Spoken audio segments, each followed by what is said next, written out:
Hello दोस्तों, नमस्कार। Santoshi IAS में आप सभी का एक बार फिर स्वागत है। आज यहाँ पर आपके काफ़ी चैप्टर कवर होंगे। इसको आप एक मैराथन का ही मानिए, क्योंकि यहाँ पर आपका आप आधुनिक भारत में प्रेस के विकास से लेकर बंगाल के विभाजन तक लगभग पूरा कंप्लीट हो जाएगा। ठीक है, यहाँ पर आप देखेंगे घटना चक्र में लगभग 100+ पेजेज हैं, लेकिन हमने पूरी तरह 12 पेज में कंप्लीट करने की कोशिश किया है। ठीक है, और सभी क्वेश्चन आपको कवर कर दिए गए हैं। देखिए, इस आपको जो बच्चे नए होंगे मैं उनको बता दे रहा हूँ, जैसे इस पीडीएफ को मैं इतना कंपाइल कैसे करता हूँ। कोई भी आपका चैप्टर हो, जैसे मान लीजिए इंडियन ओपिनियन है, तो उसके बारे में जितने भी क्वेश्चन आता है ऐसे ही डायग्राम के फॉर्म में दिया जाता है। गदर से जितने भी मान लीजिए क्वेश्चन बनते हैं उसको इतने ही फॉर्म में रख दिया जाता है, इतने छोटे।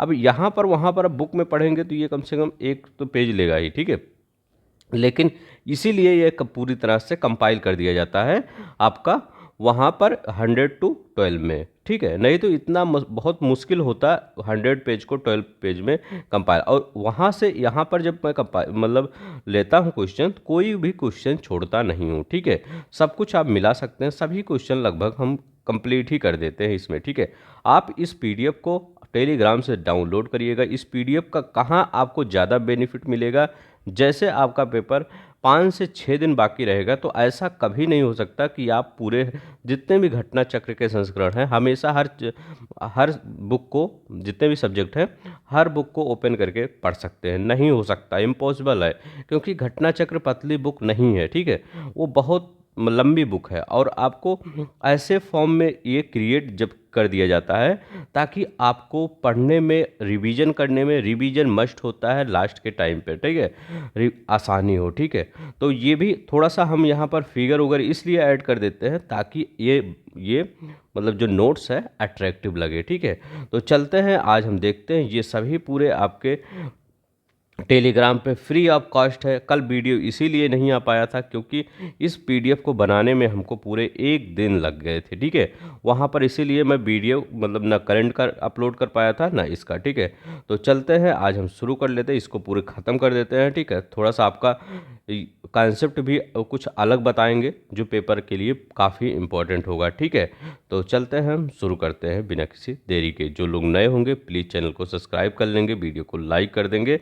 इतना मैं आपके लिए हार्ड वर्क करता हूँ, तो सिर्फ आपको इतना ही करना है, सब्सक्राइब करना है और इस पीडीएफ को जाके वहाँ से टेलीग्राम से डाउनलोड कर लीजिएगा। ठीक है, चलते हैं हम शुरू। हाँ, मैं पहले बता देना चाहता हूँ, कुछ बच्चे पूछ रहे थे कि सर कुछ पेड हो। मेरे चैनल पर ज्वाइन तक भी मैंने पेड नहीं किया है, सब कुछ फ्री है। ठीक है, मतलब जैसे ज्वाइन का एक बटन आता है ना, तो उसको भी हमने फ्री ही किया है, कोई पैसा नहीं है। सिर्फ आप सब यहाँ पर पढ़िए, पीडीएफ लीजिए और अपना एग्ज़ाम की अच्छे से तैयारी कीजिए। ठीक है, तो चलते हैं, यहाँ पर हम देखते हैं पहला क्वेश्चन क्या कर रहा है। देखिए, हमने यहाँ तक पढ़ लिया था। पिछला वीडियो आप देखेंगे, सबका प्लेलिस्ट बना है, आप वहाँ पर सब वीडियो को एक सीरियल वाइज से देख सकते हैं। कहीं ऐसा नहीं है कि ऐसे रैंडम तरीके से रखा गया है, सब प्लेलिस्ट में देखेंगे, सब सीरियल वाइज से रखा गया। तो यहाँ तक हमने पढ़ लिया था। अब देखिए यहाँ से पढ़ते हैं। ठीक है, ये क्वेश्चन कहाँ पे आया था? आर ओ 2013 में आया था, यूपीपीसीएस 2012 में आया था। इस में पूछा गया था, ये टफ क्वेश्चन है, ऐसा मत सोचिएगा, ये सिंपल क्वेश्चन है। इसमें पूछा गया था जो भारत मित्र है, राष्ट्रमत है, प्रजा मित्र है और नायक है, इसकी भाषा पूछ लिया था। ठीक है, तो इसकी भाषा क्या है? जो भारत मित्र है इसकी भाषा हिंदी है। ठीक है, इसको हिंदी में प्रकाशित किया जाता था। राष्ट्रमत का मराठी में प्रकाशित किया जाता था। प्रजा मित्र का गुजराती में प्रस्तुत किया जाता था। और नायक, ठीक है, नायक याद रखिएगा, बंगाली में। तो ये आप फैक्ट याद रखिएगा क्योंकि इम्पोर्टेंट है, 2 बार आया है तो तीसरी बार भी आने का चांस रहता है। ठीक है, भारत मित्र हिंदी, राष्ट्रमत मराठी, प्रजा मित्र गुजराती और नायक बंगाली। ठीक है, चलते हैं, अब यहाँ पर हम देखते हैं। अब देखिए यहाँ से, देखिए अगर हम बात करें बंगाल गजट का, तो भारत में सबसे पहला समाचार पत्र, यही बार बार पूछता है, भारत का सबसे पहला समाचार पत्र कौन था? तो भारत का सबसे पहला समाचार पत्र था बंगाल गजट। ठीक है, याद रखिएगा। अब देखिए बंगाल गजट को प्रकाशित किसने किया था, तो बंगाल गजट को किसने प्रकाशित किया था, 1780 में बंगाल गजट का प्रकाशन किया था जे ए हिक्की ने। याद रखेंगे किसने प्रकाशित किया था, जे ए हिक्की ने। लॉर्ड बेलेजली के बारे में अगर हम बात करते हैं तो लॉर्ड बेलेजली आया था, क्या था, ये सब बहुत बेकार काम करते थे। 1799 में सभी समाचार पत्रों पर सेंसर लागू कर दिया गया था। कब, 1799 में सभी समाचार पत्रों पर सेंसर प्रेक्षण वो अधिनियम पारित कर दिया गया था। इसके बाद लॉर्ड हेस्टिंग आया था, ठीक है। इसने क्या किया था, 1818 में प्रतिक्षण अधिनियम क्या किया था, रद्द कर दिया गया था। तो ये कई बार क्वेश्चन पूछा गया है कि लॉर्ड बेलेजली मतलब किसके समय काल में सभी समाचार पत्रों पर सेंसर लगा दिया गया था, तो 1799 में सभी समाचार पत्रों पर सेंसर लगा दिया गया था। किसके समय में, लॉर्ड बेलेजली के। और लॉर्ड हेस्टिंग के समय में जो ये प्रेक्षण अधिनियम पारित किया गया था सेंसर लगाने के लिए, इसको क्या किया गया था, रद्द कर दिया गया था 1818 में लॉर्ड हेस्टिंग के। इसी के समय में दो क्वेश्चन बहुत ज़्यादा बन जाता है, ठीक है। यहाँ पर मैं एक्स्ट्रा भी बताता हूँ, ठीक है। इसीलिए पीडीएफ इसके बाद ही लोड किया करिए, क्योंकि जो चीज़ एक्स्ट्रा बता देता हूँ वो पीडीएफ में नहीं मिलेगा, ठीक है। देखिए लॉर्ड हेस्टिंग के बारे में दो ही चीज़ पूछा जाता है, सबसे ज़्यादा पूछा गया है। आप पेपर देखेंगे, एक क्वेश्चन ये पूछा जाता है कि जो आंग्ल मराठा युद्ध हुआ था वो किसके काल में हुआ था, तृतीय आंग्ल मराठा युद्ध।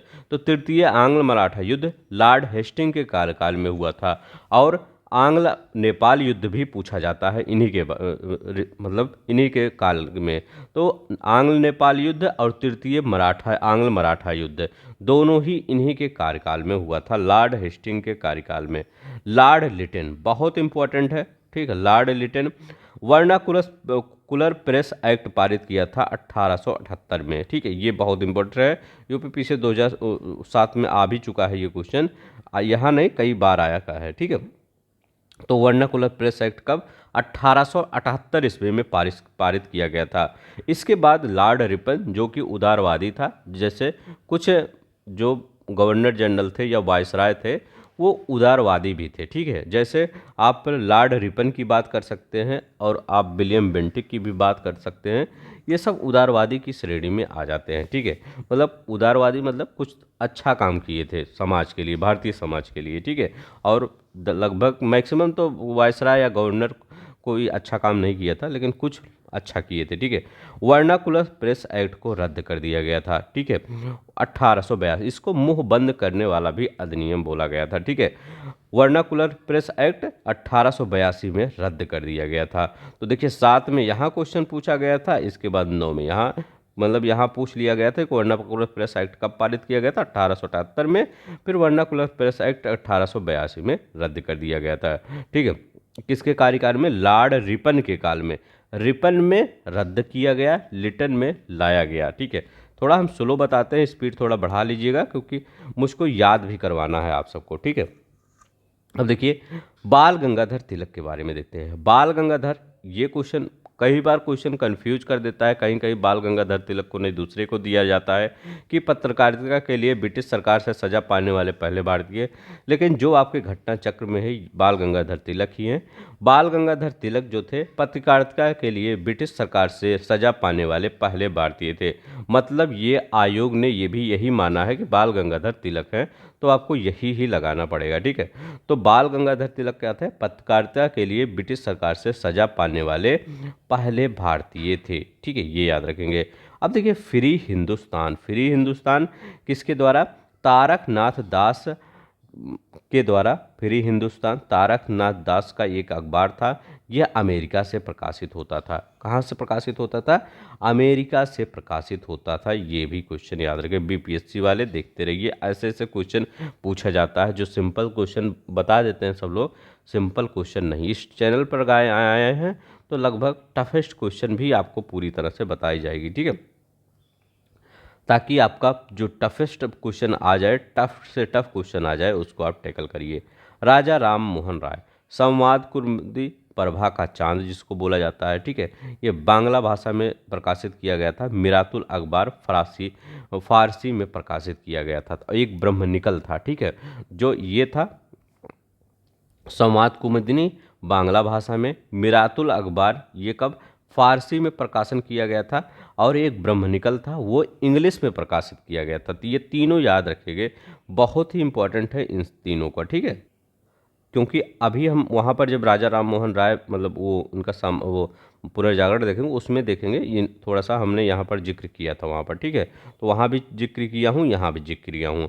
तो याद रखिएगा, संवाद कुमुदी बांग्ला में, मिरातुल अखबार फारसी में, और ब्रह्मनिकल इंग्लिश में था। तीनों ही किसके थे? राजा राम मोहन राय का। अब देखिए इंडियन मिरर अखबार, ठीक है, ये किसने प्रकाशित किया था? तो इंडियन मिरर अखबार जो था देवेंद्र नाथ टैगोर और मनमोहन घोष ये संस्थापक थे, ठीक है। 1861 ईस्वी में कौन थे? देवेंद्र नाथ टैगोर, मनमोहन घोष। चलते हैं अब देखते हैं यहाँ पर, ये देखिए बॉम्बे क्रॉनिकल से फिरोज शाह मेहता रिलेटेड है। कौन सा? बहुत बार पूछा गया। बॉम्बे क्रॉनिकल से कौन से हैं? फिरोज शाह मेहता। न्यू इंडिया, ठीक है, एनी बेसेंट। अब देखिए दो चीज़ें होती है, एक होती है, आप कंफ्यूज होते होंगे, न्यू इंडिया, और एक होती है यंग इंडिया। दोनों में कंफ्यूज मत होया करिए। देखिए जब यंग इंडिया की बात करें, ठीक है, तो यंग इंडिया में गांधी जी आएंगे, और जब न्यू इंडिया की बात करें तो एनी बेसेंट। तो कैसे याद करेंगे? याद करने का यही फार्मूला बता लीजिए, क्योंकि एनी बेसेंट थी, बाहर से आई थी, तो वो क्या देखने आई थी? न्यू इंडिया देखने आई थी। या आप यह कह सकते हैं कि वो न्यू इंडिया के लिए आई थी कि न्यू इंडिया बने, ठीक है। तो ऐसे याद कर लीजिए। और गांधी जी क्या थे? गांधी जी की जब भी आप फोटो देखते होंगे तो यंग वाली फोटो कम ही देखते होंगे, हमेशा मतलब वो जो बूढ़े होते होंगे वही वाला फोटो देखते होंगे, ठीक है। तो क्या हम फोटो में वो पैसे में भी वही वाला फोटो देखते हैं? तो ऐसे याद कर लीजिए, जब यंग इंडिया आ जाए तो गांधी जी यंग और मतलब ओल्ड एज वही वाला मतलब कॉन्सेप्ट लगा दीजिएगा। नहीं तो क्या होता है, कभी कभी इतना वहाँ हेक्टिक सिचुएशन होता है पेपर में, हम कंफ्यूज हो जाते होंगे आपकी यंग इंडिया किसका है, न्यू इंडिया किसका है। तो यंग इंडिया का किसका है? एनी बेसेंट भारत आई थी यंग इंडिया देखने, वो न्यू इंडिया देखने, ठीक है। तो लेकिन उनको न्यू इंडिया देखने को कहाँ मिला था कि, ठीक है, न्यू इंडिया एनी बेसेंट याद रखिएगा। तहजीब उल अखलाक, ठीक है, मोहम्मद अली जिन्ना याद रखिएगा। तहजीब उल अखलाक मोहम्मद अली जिन्ना। नेशनल हेराल्ड किसका है? जवाहरलाल नेहरू का। स्वराज्य टी प्रकाशन का, ठीक है।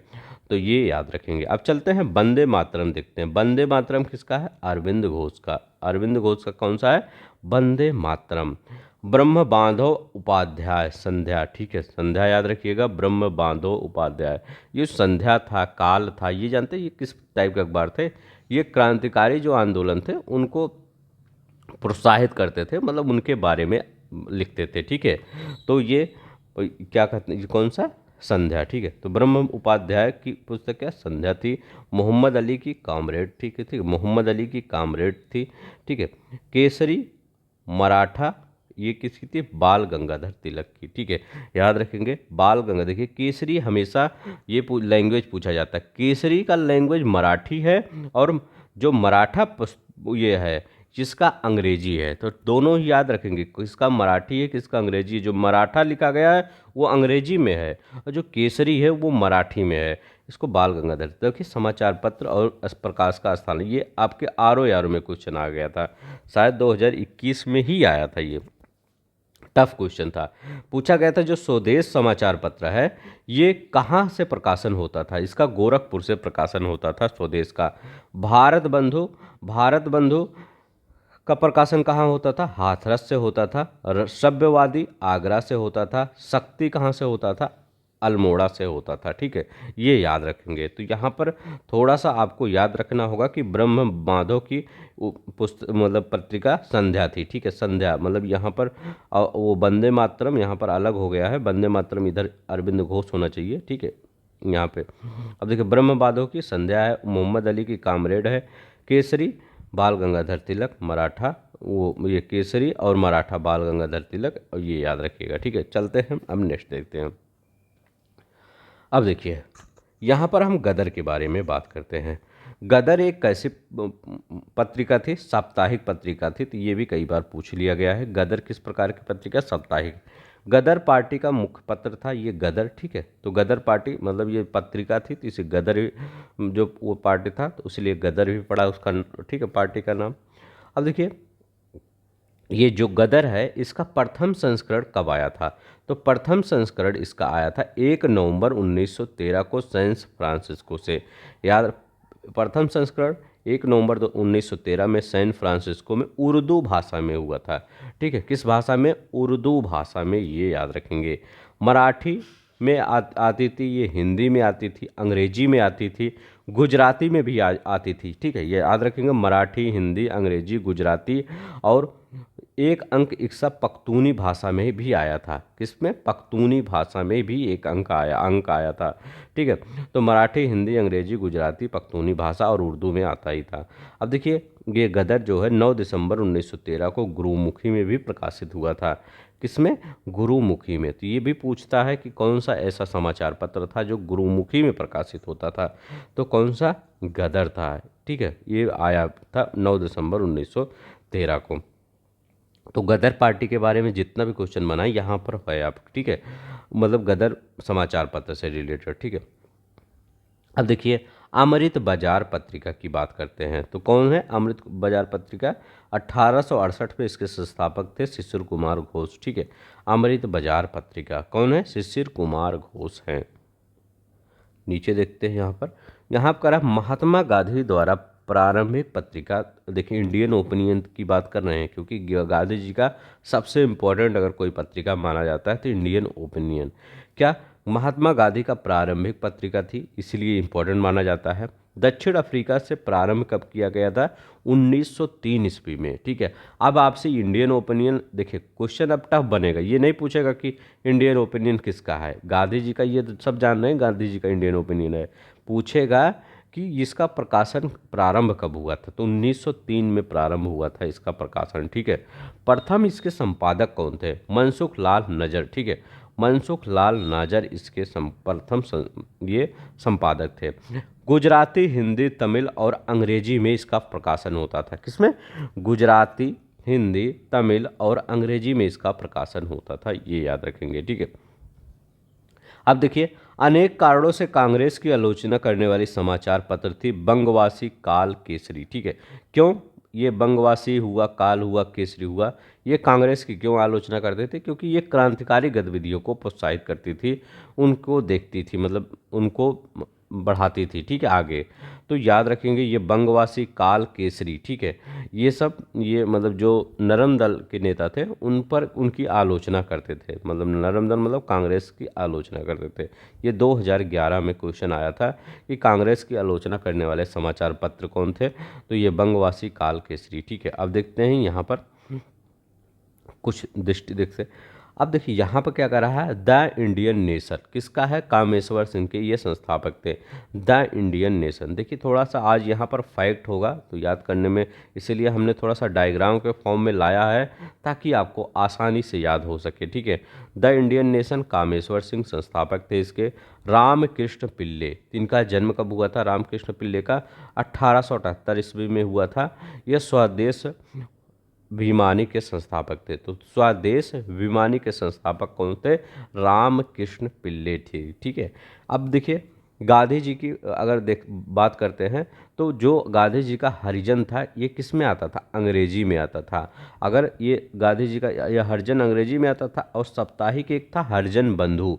हरिजन बंधु किस में आता था? गुजराती में आता था, ठीक है। याद रखें ये किस में आता था? गुजराती में, और ये समाचार में हरिजन सेवक हिंदी में। तो ये तीनों का सिर्फ ये याद रखेंगे कि हरिजन किस में आता था, हरिजन बंधु किस में आता था, और हरिजन सेवक किस में आता था। जब सेवक की बात करें तो हिंदी याद रखिएगा, बंधु की बात करें तो गुजराती याद रखिएगा, हरिजन सिर्फ बात करें, हरिजन किस में? अंग्रेजी में आता था। ये बहुत इंपॉर्टेंट है, ये पूछ लेता है कि हरिजन बंधु किस में प्रकाशित होता था, तो बंधु लगे तो गुजराती लगाइए, ठीक है। अब देखिए इंडिपेंडेंट, इंडिपेंडेंट भी पत्रिका इंपॉर्टेंट है। इंडिपेंडेंट मोतीलाल नेहरू द्वारा प्रारंभ समाचार पत्र था।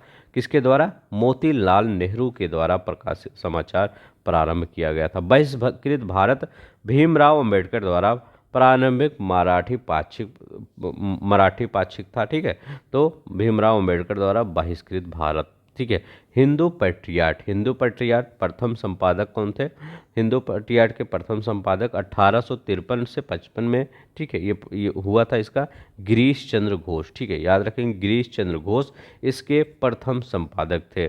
1855 में किसके? इसके हरीश चंद्र मुखर्जी।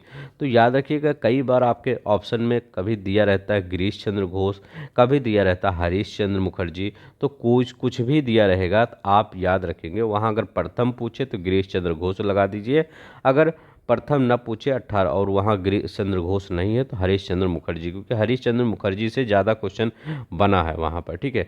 हिंदू पैट्रियाट, तो हिंदू पैट्रियाट के हरीश चंद्र मुखर्जी, ठीक है, 1855 में एक से नए संपादक बने थे, ठीक है। नहीं तो आप कंफ्यूज मत होइएगा कि हमने आपको इसलिए दोनों लिख दिए हैं ताकि आप दोनों कंफ्यूज ना होइए, ठीक है। हमारे नोट्स का यही खासियत है कि आपको अगर आप ये वीडियो देखे भी नहीं है तब भी आपको समझ में आ जाएगा, ठीक है, इस नोट से, ठीक है। लेकिन अगर आप वीडियो इसको देख लेंगे तो कई फैक्ट जो अलग से मैं बताता हूँ वो आपको याद हो जाएगा, ठीक है। और याद भी मैं करवाने की पूरी तरह से कोशिश करता हूँ कि याद हो जाए। ये फैक्ट है, इसमें कुछ मतलब इसमें कॉन्सेप्ट नहीं है, नहीं तो कॉन्सेप्ट होता तो और अच्छा होता।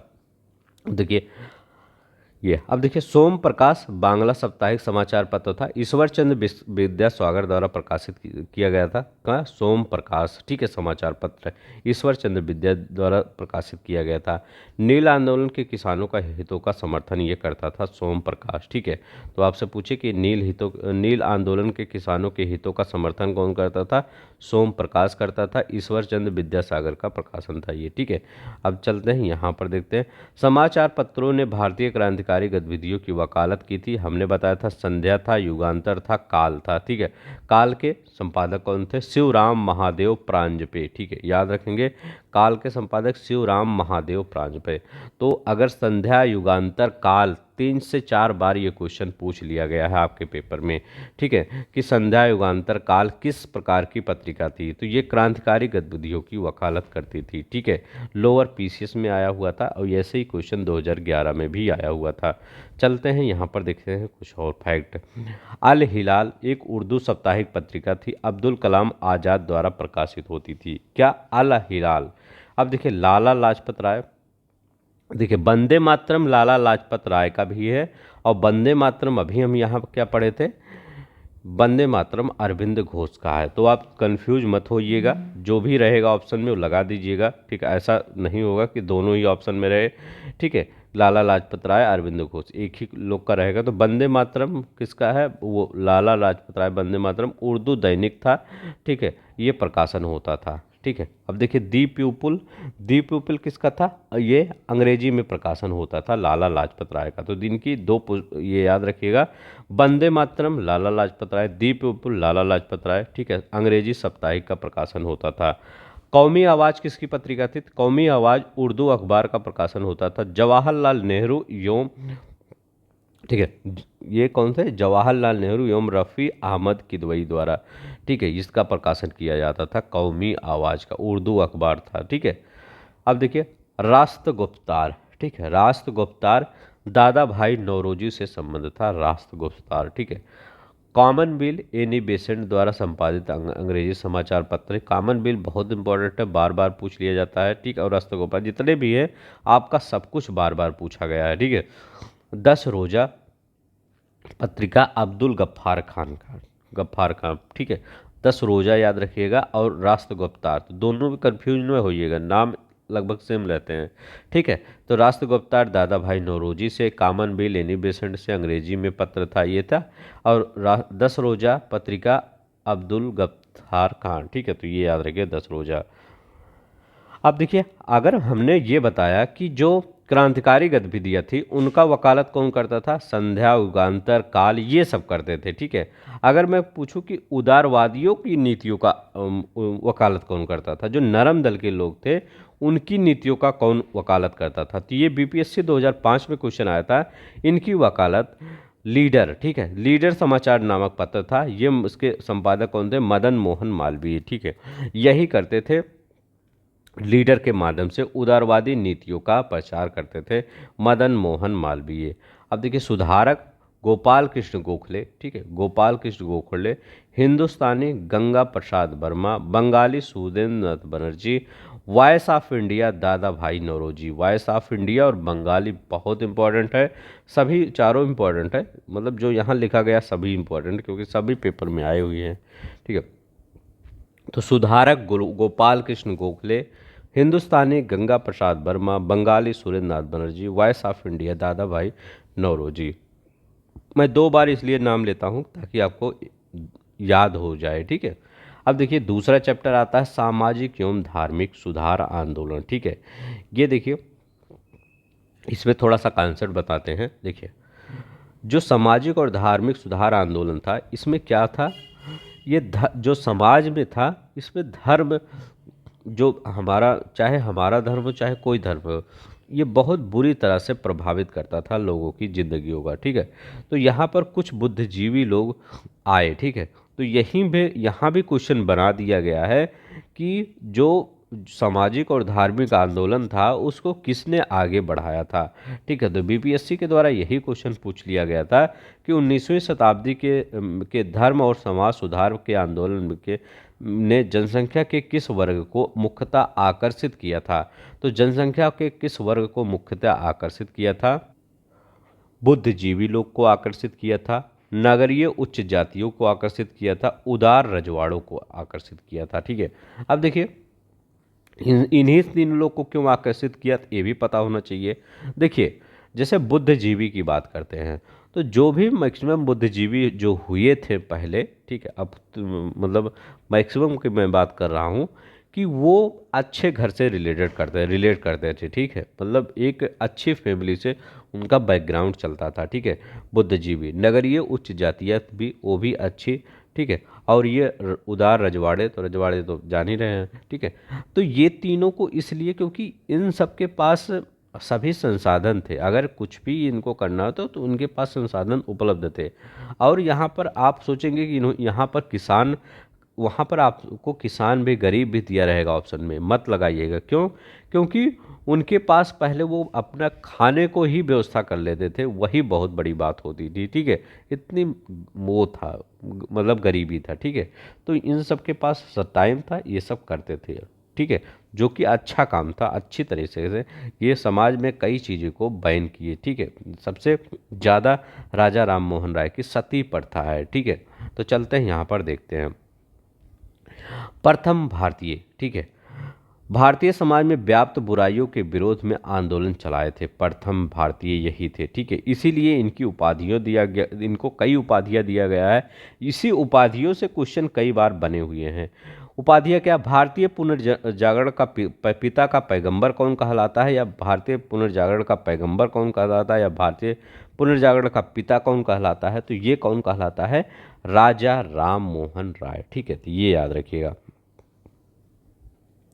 ठीक है। तो यहाँ पुनर्जागरण काल का पिता, और ये राष्ट्रवाद का पैगंबर, यहाँ लिख दीजिए राष्ट्रवाद, ठीक है। राष्ट्रवाद का पैगंबर कौन कहलाता है, यही कहलाते हैं, ठीक है। अब देखिए अतीत और भविष्य के मध्य सेतु, तो अतीत और भविष्य के मध्य सेतु, ठीक है, इनको कहा जाता है, ठीक है। क्योंकि इनका मतलब जो अगर टाइम पीरियड देखा जाए तो उससे पिछला वाला जो टाइम पीरियड है एकदम पूरा अतीत ही था। इसके बाद जो आता है पीरियड वो थोड़ा सा आगे बढ़ने वाला पीरियड हुआ, ठीक है। अब देखिए भारतीय राष्ट्रवाद का जनक कहा जाता है इनको, आधुनिक भारत का पिता कहा जाता है, ठीक है। ये सब ऐसा मत सोचिएगा, ये सबसे क्वेश्चन बार बार बने हैं कि आधुनिक भारत का पिता किसको कहा जाता है, राजा राम मोहन राय। प्रथम आधुनिक पुरुष, युग दूत भी इनको कहा जाता है, ठीक है। कौन सा, युग दूत।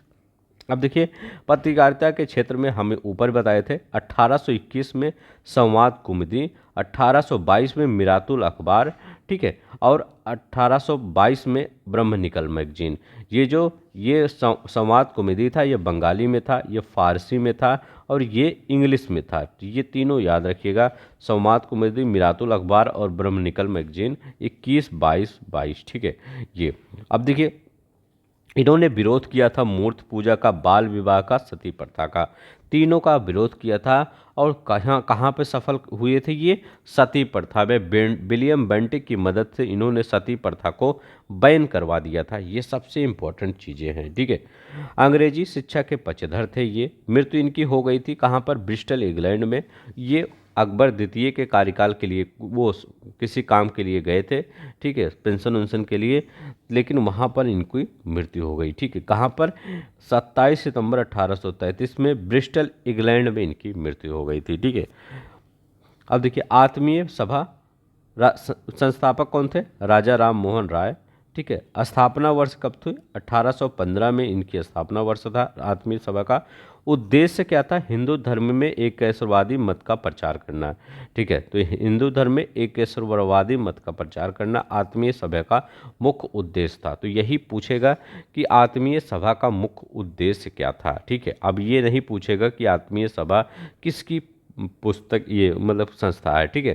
तो यही पूछेगा ये किसका प्रचार करता था? एकेश्वरवादी का। या ये भी पूछ सकता है कि जो ब्रह्म समाज था किस में विश्वास करता है, तो था तो एकेश्वरवादी मत पर विश्वास करता था, ये भी याद रखेंगे, ठीक है। तो हिंदू धर्म के एकेश्वरवादी मत का प्रचार करना। अब देखिए अगर 15 याद कर देंगे आप तो 16 भी याद करिए, ठीक है। तो 1816 में वेदांत सोसाइटी की स्थापना भी हुई थी इन्हीं के द्वारा, ठीक है। 1816 में वेदांत सोसाइटी की। अब देखिए अकबर द्वितीय, राजा राम मोहन राय की उपाधि, ठीक है, किस मतलब राजा की उपाधि किसने दिया था? तो राजा की उपाधि अकबर द्वितीय ने ही दिया था अपने या दूत के रूप में 1830 में। याद रखिएगा अभी हमने बताया था कि दूत के रूप में 1830 में राजा राम मोहन राय को तत्कालीन ब्रिटिश सम्राट विलियम चतुर्थ, याद रखिए विलियम चतुर्थ के दरबार में भेजा गया। तो ये याद रखें। चलते हैं नेक्स्ट देखते हैं।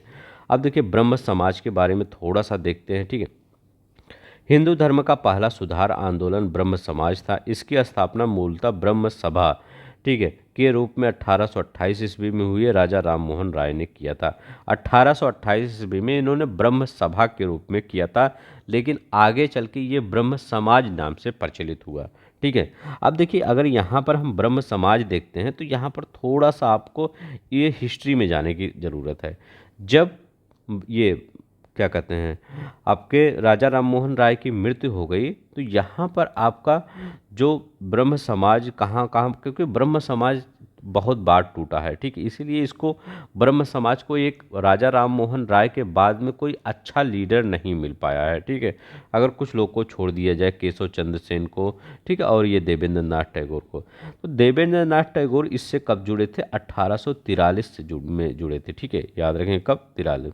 केशव चंद्र सेन 1857 में सम्मिलित हुए थे। लेकिन अब देखिए जब ये सब पहले अब यहाँ तक अभी ब्रह्म समाज ही है, लेकिन ब्रह्म समाज में केशव चंद्र सेन और देवेंद्र नाथ टैगोर के बीच कुछ मतभेद हुआ। जो कुछ मतभेद हुआ वो ब्रह्म समाज में दो पार्ट में डिवाइड हो गया, ठीक है। उस दो पार्ट में डिवाइड में कौन बना? भारतीय ब्रह्म समाज और आदि ब्रह्म समाज। आदि मतलब पुराना वाला जो ब्रह्म समाज है। तो भारतीय जो ब्रह्म समाज है वो केशव चंद्र सेन ने उसकी कमाल संभाली, ठीक है, इसको आगे भी बढ़ाया, ठीक है, ये प्रचलित भी हुआ। और जो ब्रह्म समाज है जो मूलतः एक ब्रह्म समाज था वो देवेंद्र नाथ टैगोर, ठीक है, उसका मतलब कमान किसने संभाली थी? देवेंद्र नाथ टैगोर। तो ब्रह्म समाज दो पार्ट में डिवाइड, भारतीय ब्रह्म समाज, आदि ब्रह्म समाज। या अगर कभी आपसे पूछे पुराना वाला ब्रह्म समाज तो देवेंद्र नाथ टैगोर याद रखिएगा, और जो नया ब्रह्म समाज बना केशव चंद्र सेन बने, ठीक है। तो 11 नवंबर 18, क्योंकि Keshav Chandra Sen native marriage act लाने में बहुत महत्वपूर्ण भूमिका निभाए थे। अभी हम यहाँ पर देखते हैं 1872 ईस्वी में पारित केशव चंद्र सेन के प्रयासों से विवाह हेतु प्रावधान किया गया था। इनमें मतलब नेटिव मैरिज एक्ट में लड़कों की उम्र 18 वर्ष कर दिया गया था, लड़कियों की उम्र 14 वर्ष कर दिया गया था। यह ब्रह्म विवाह अधिनियम कहा गया था, ठीक है। लेकिन केशव चंद्र सेन कब मतलब समाज से या पिक्चर से विलुप्त हो गए? जब इन्होंने अपनी एक नाबालिग लड़की की शादी एक राजा से कर दी, ठीक है। तो मतलब इनकी आलोचना इसलिए हुई क्योंकि आपने ये सब आप जो आप काम कर रहे हैं उसमें आप बता रहे हैं कि बाल विवाह नहीं होना चाहिए, और आपने खुद अपने घर पे अपनी बच्ची की शादी क्या एक राजा से कर दी, ठीक है। तो इसीलिए इनका काफ़ी विरोध हुआ, ठीक है। तो इसके बाद ये मतलब चले ही गए। अब देखते हैं यहाँ पर, ये देखते हैं स्वामी दयानंद सरस्वती के बारे में, ठीक है। अगर देखते हैं राजा राम मोहन राय के बाद सबसे इम्पोर्टेंट पुनर्जागरण में स्वामी दयानंद सरस्वती, इनके बारे में अगर देखते हैं तो 1887 ईस्वी में पाखंड खंडनी पताका लहराए थे। पुस्तक सत्यार्थ प्रकाश बहुत इंपॉर्टेंट है, याद रखिएगा इनकी पुस्तक क्या थी, सत्यार्थ प्रकाश। प्रसिद्ध कथन क्या था, अच्छा शासन स्वशासन के लिए स्थापना पत्र नहीं है, याद रखेंगे, अच्छा शासन स्वशासन का स्थापना पन्न नहीं है। अब देखिए आर्य समाज का, जो अगर हम पूछें कि इसकी स्थापना कब हुई थी आर्य समाज की, तो कई बार पूछा गया। 1875 में इसकी स्थापना हुई थी, बम्बई में हुई थी, अप्रैल 1875 में बम्बई में इसकी स्थापना हुई थी, ठीक है। और प्राचीन वैदिक धर्म की शुद्ध रूप, मतलब ये शुद्धता पर विश्वास करते थे, ठीक है। मुख्यालय कहाँ था, लाहौर था, याद रखेंगे लाहौर था। नारा क्या था, वेदों की ओर लौटो, इनका नारा था, ठीक है। क्या था, वेदों की ओर लौटो इनका नारा था। उपाधि क्या थी, भारत का मार्टिन लूथर किंग कहा जाता था दयानंद सरस्वती को, ठीक, याद रखिएगा दयानंद सरस्वती। भारत का मार्टिन लूथर किंग, स्वराज्य शब्द का सर्वप्रथम प्रयोग किया था इन्होंने ही। कई बार क्वेश्चन आया है कि स्वराज शब्द का सर्वप्रथम प्रयोग किसने किया था, इन्होंने ही किया था। अब देखिए आर्य समाज का भी विभाजन हो गया, मतलब जितने भी चाहे ब्रह्म समाज थे इसका भी विभाजन हो गया 1893 ईस्वी में, ठीक है। तो इसका जब कब विभाजन हुआ, 1893 में। प्रथम गुट में कौन से आए लोग, पाश्चात्य शिक्षा के विरोधी थे। जो पाश्चात्य शिक्षा के विरोधी थे वो प्रथम गुट में ये समर्थक थे, और द्वितीय गुट में पाश्चात्य शिक्षा के विरोधी थे, ठीक है। तो पश्चात शिक्षा के वो समर्थक कौन थे, तो पश्चात जो शिक्षा, मतलब पाश्चात्य शिक्षा मतलब क्या, पाश्चात्य शिक्षा मतलब जो प्राचीन जैसे अंग्रेजों की जो शिक्षा है उसके समर्थक, ठीक है। तो उसके समर्थक कौन थे, लाला लाजपत राय हंसराय, ठीक है, लाला लाजपत राय हंसराय, ठीक है। इन्होंने एक विद्यालय भी खोला, दयानंद एंग्लो वैदिक स्कूल की स्थापना की थी। दयानंद एंग्लो वैदिक स्कूल की स्थापना की थी। अब देखिए एंग्लो लिखा है मतलब अंग्रेज, ठीक है। तो इसीलिए ये सब क्या थे, ये पाश्चात्य शिक्षा के समर्थक थे। अब द्वितीय गुट में क्या होता था, पाश्चात्य शिक्षा के विरोधी थे, ठीक है। स्वामी श्रद्धानंद लेखराज और मुंशीराम, ठीक है। कौन कौन से, स्वामी श्रद्धानंद लेखराज मुंशीराम, ये सब क्या थे, कहते हमारे पद्धति से ही शिक्षा चलनी चाहिए, अंग्रेजों के पद्धति से नहीं। तो इसमें किसकी स्थापना की थी, गुरुकुल कांगड़ी की स्थापना की गई थी वर्ष 1902 में, ठीक है। इसमें भी, ठीक है। तो दयानंद एंग्लो वैदिक स्कूल की स्थापना इसमें की गई थी, और गुरुकुल कांगड़ी की स्थापना 1902 में। तो ये आर्य समाज के बारे में इतना याद रखिएगा। अब देखिए प्रार्थना समाज, ठीक है। प्रार्थना समाज की स्थापना 1867 में बम्बई में आत्माराम पांडुरंग इसके संस्थापक थे। किसके प्रेरणा से हुई थी इसकी स्थापना, केशव चंद्र सेन के प्रेरणा से हुई थी, ठीक है। ये भी इंपॉर्टेंट है, केशव चंद्र सेन के प्रेरणा से हुई थी किसकी, प्रार्थना समाज की स्थापना। प्रमुख उद्देश्य क्या था, जाति प्रथा का विरोध, स्त्री पुरुष के विवाह, याद रखिए जाति प्रथा का विरोध, स्त्री पुरुष के विवाह की आयु में वृद्धि, विधवा विवाह और स्त्री शिक्षा को प्रोत्साहन, मतलब जो विधवा विवाह स्त्री शिक्षा है उसको प्रोत्साहित किया जाए, जाति प्रथा का विरोध कर रहे थे, ठीक है। मतलब जितने भी धार्मिक सामाजिक आंदोलन चले थे लगभग सब कुछ इसी पर बेस था, ठीक है। मैक्सिमम 90% जो धार्मिक सामाजिक आंदोलन थे इसी पर बेस था कि जाति प्रथा का विरोध कर रहे थे, स्त्री पुरुष के विवाह में आयु में वृद्धि कर रहे थे, विधवा विवाह और स्त्री शिक्षा सती प्रथा, इसी सब बेस होता था, ठीक है। अब देखते हैं नेटिव मैरिज एक्ट हम बता चुके हैं, ठीक है। अब यहाँ पर देखते हैं संस्था संस्थापक सदस्य। अगर हम यहाँ पर बात करेंगे सत्यशोधक समाज की स्थापना किसने की थी, सत्यशोधक समाज अभी पीसीएस के पिछले ही या अगले में आया था, इसी सत्यशोधक से 2 क्वेश्चन पूछ लिया गया था, ठीक है। तो सत्यशोधक समाज की स्थापना ज्योतिबा फुले ने किया था, किसने, ज्योतिबा फुले ने। देव समाज देव समाज की स्थापना किसने किया था? शिव नारायण अग्निहोत्री ने किया था, ये याद रखिएगा। धर्म सभा की स्थापना राजा राधाकांत देव ने किया था। किसने? राजा राधाकांत देव ने धर्म सभा की स्थापना किया था। रामकृष्ण मिशन ने रामकृष्ण मिशन की स्थापना स्वामी विवेकानंद, अभी डिटेल में पढ़ेंगे इनके बारे में। बीडो रीमैरिज एसोसिएशन विष्णु परशुराम शास्त्री पंडित ने किया था। बहुजन समाज मुकुंद राव, ठीक है, तो बहुजन समाज की मुकुंद राय और पाटिल और शंकर राव, ठीक है, जाधव। ये तत्वबोधिनी सभा बहुत इंपॉर्टेंट है, देवेंद्र नाथ टैगोर तत्वबोधिनी सभा। राधा स्वामी सत्संग, ठीक है, आंदोलन शिव दयाल साहब और स्वामी जी महाराज, ठीक, ये याद रखिएगा। देखिए कितने क्वेश्चन को हमने सिर्फ इतने ही एक पेज में ले लिया है, ताकि आपको याद करने में, देखिए 2-3 बार पढ़ लेंगे आप पूरा याद हो जाएगा, ठीक है। यहाँ पर देखते हैं 1856 में हिंदू विधवा पुनर्विवाह अधिनियम पारित किया गया था। तो कब? 1856 में पारित किया गया था हिंदू विधवा पुनर्विवाह अधिनियम पारित। किसके कार्यकाल में पारित किया गया था? कैनिंग के कार्यकाल में, ये याद रखेंगे, पूछा गया क्वेश्चन। लॉर्ड कैनिंग के कार्यकाल में, जो प्रथम वायसराय था और अंतिम भारत का गवर्नर जनरल था, इसी के कार्यकाल में पारित किया गया था। वर्नाकुलर प्रेस एक्ट यहाँ पर आ गया है, तो देख लीजिए, ठीक है। लॉर्ड रिटन कार्यकाल में पारित किया गया था और लॉर्ड रिपन के कार्यकाल में हटा लिया गया था। देसी भाषा समाचार पत्र अधिनियम 1878 मुंह बंद करने वाला अधिनियम कहा गया था। प्रमुख जो कथन होता है वो विपरीतगामी और असंगत, ठीक है, कौन था? असरकन पेरी, ठीक है, इनका कथन था विपरीतगामी और असंगत। और एस.एन. बनर्जी आकाश से वज्रपात, ठीक है, तो इसको हमने इसलिए लिख दिया था यहाँ पर क्योंकि ये क्वेश्चन आ गया था, ठीक है। तो एस.एन. बनर्जी ने क्या कहा था? आकाश से वज्रपात, और आस्कन पेरी ने विपरीतगामी और असंगत कहा था, मतलब इसी को वर्नाकुलर प्रेस एक्ट को। अब देखते हैं स्वामी विवेकानंद, गुरु कौन इनके थे? रामकृष्ण परमहंस, ठीक है, और इन्होंने नव हिंदूवाद नियो हिंदुज्म सर्वश्रेष्ठ प्रतिनिधि माना जाता है। किसको? स्वामी विवेकानंद को, ठीक है। 1863 से 1902 में, ज़्यादा दिन नहीं थे ये, लेकिन जितना दिन था अपने आप को अमर करके गए, ठीक है, मतलब इनकी जो शिक्षाएं हैं बहुत ही इंपॉर्टेंट होती हैं। 1897 में रामकृष्ण मिशन की स्थापना, कई बार क्वेश्चन आया है, कब? देखिए 2 डेट यहाँ याद रखिएगा, एक 1897 याद रखिएगा, एक 1893 याद रखिएगा, यही दोनों डेट ज़्यादा पूछता है कि रामकृष्ण मिशन की स्थापना 97 में हुई थी। 1893 में शिकागो में वर्ल्ड पार्लियामेंट ऑफ रिलीजन, विश्व हिंदू धर्म संसद में भाषण दिया था। कब दिया था? 1893 में इन्होंने दिया था, ठीक है। व्यवहारिक वेदांत वाद के प्रवर्तक कौन थे? स्वामी विवेकानंद थे, व्यवहारिक वेदांतवाद। अब यहाँ से आपको जितने भी क्वेश्चन बने हैं यहीं से आपको मिल जाएंगे, ठीक है।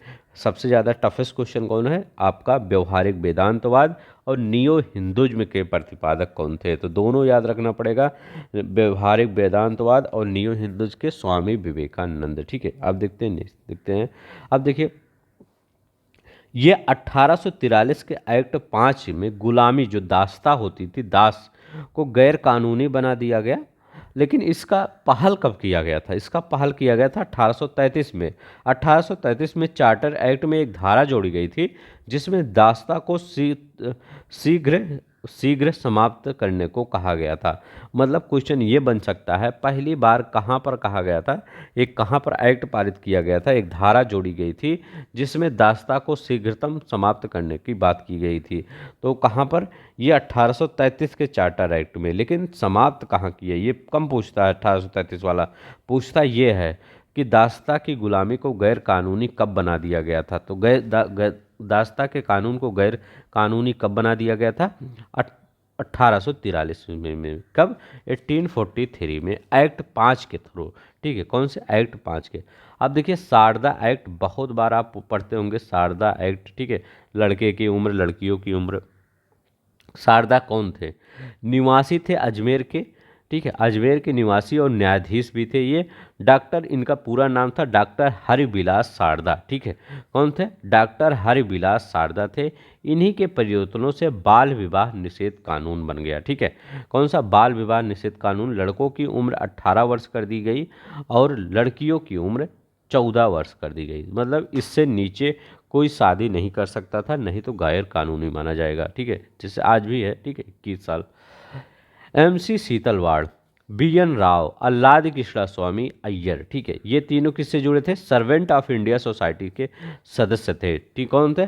MC Setalvad, BN Rao, Alladi Krishnaswami Ayyar servant of India society के सदस्य थे। सर्वेंट ऑफ सोसाइटी इंडिया की सोसाइटी की स्थापना 1905 में की गई थी गोपाल कृष्ण गोखले के द्वारा। किसके द्वारा?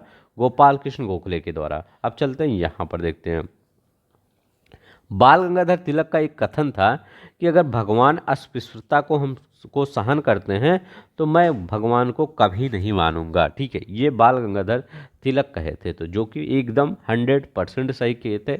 जब आप भगवान जो होता है वो सभी को एक नज़र से देखता है, लेकिन मनुष्य क्या है, यहाँ पर पृथ्वी पर आके एक वो बना दिया गया, एक रिलीजन बना दिया गया है, एक धर्म बना दिया गया है, एक जाति बना दिया गया है, ठीक है, तो इस सब में डिवाइड कर दिया। और ये क्यों बनाया है मनुष्य ने?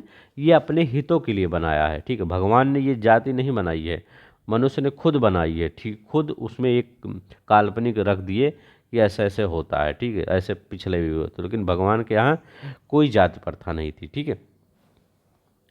यदि भगवान अस्पृश्यता, ये देखिए, यदि बाल गंगाधर तिलक लोकमान्य भारत के बेताज बादशाह इनकी उपाधि थी। तो बाल गंगाधर तिलक क्या थे? लोकमान्य थे, ठीक, इनको लोकमान्य के रूप में भी जाना जाता था।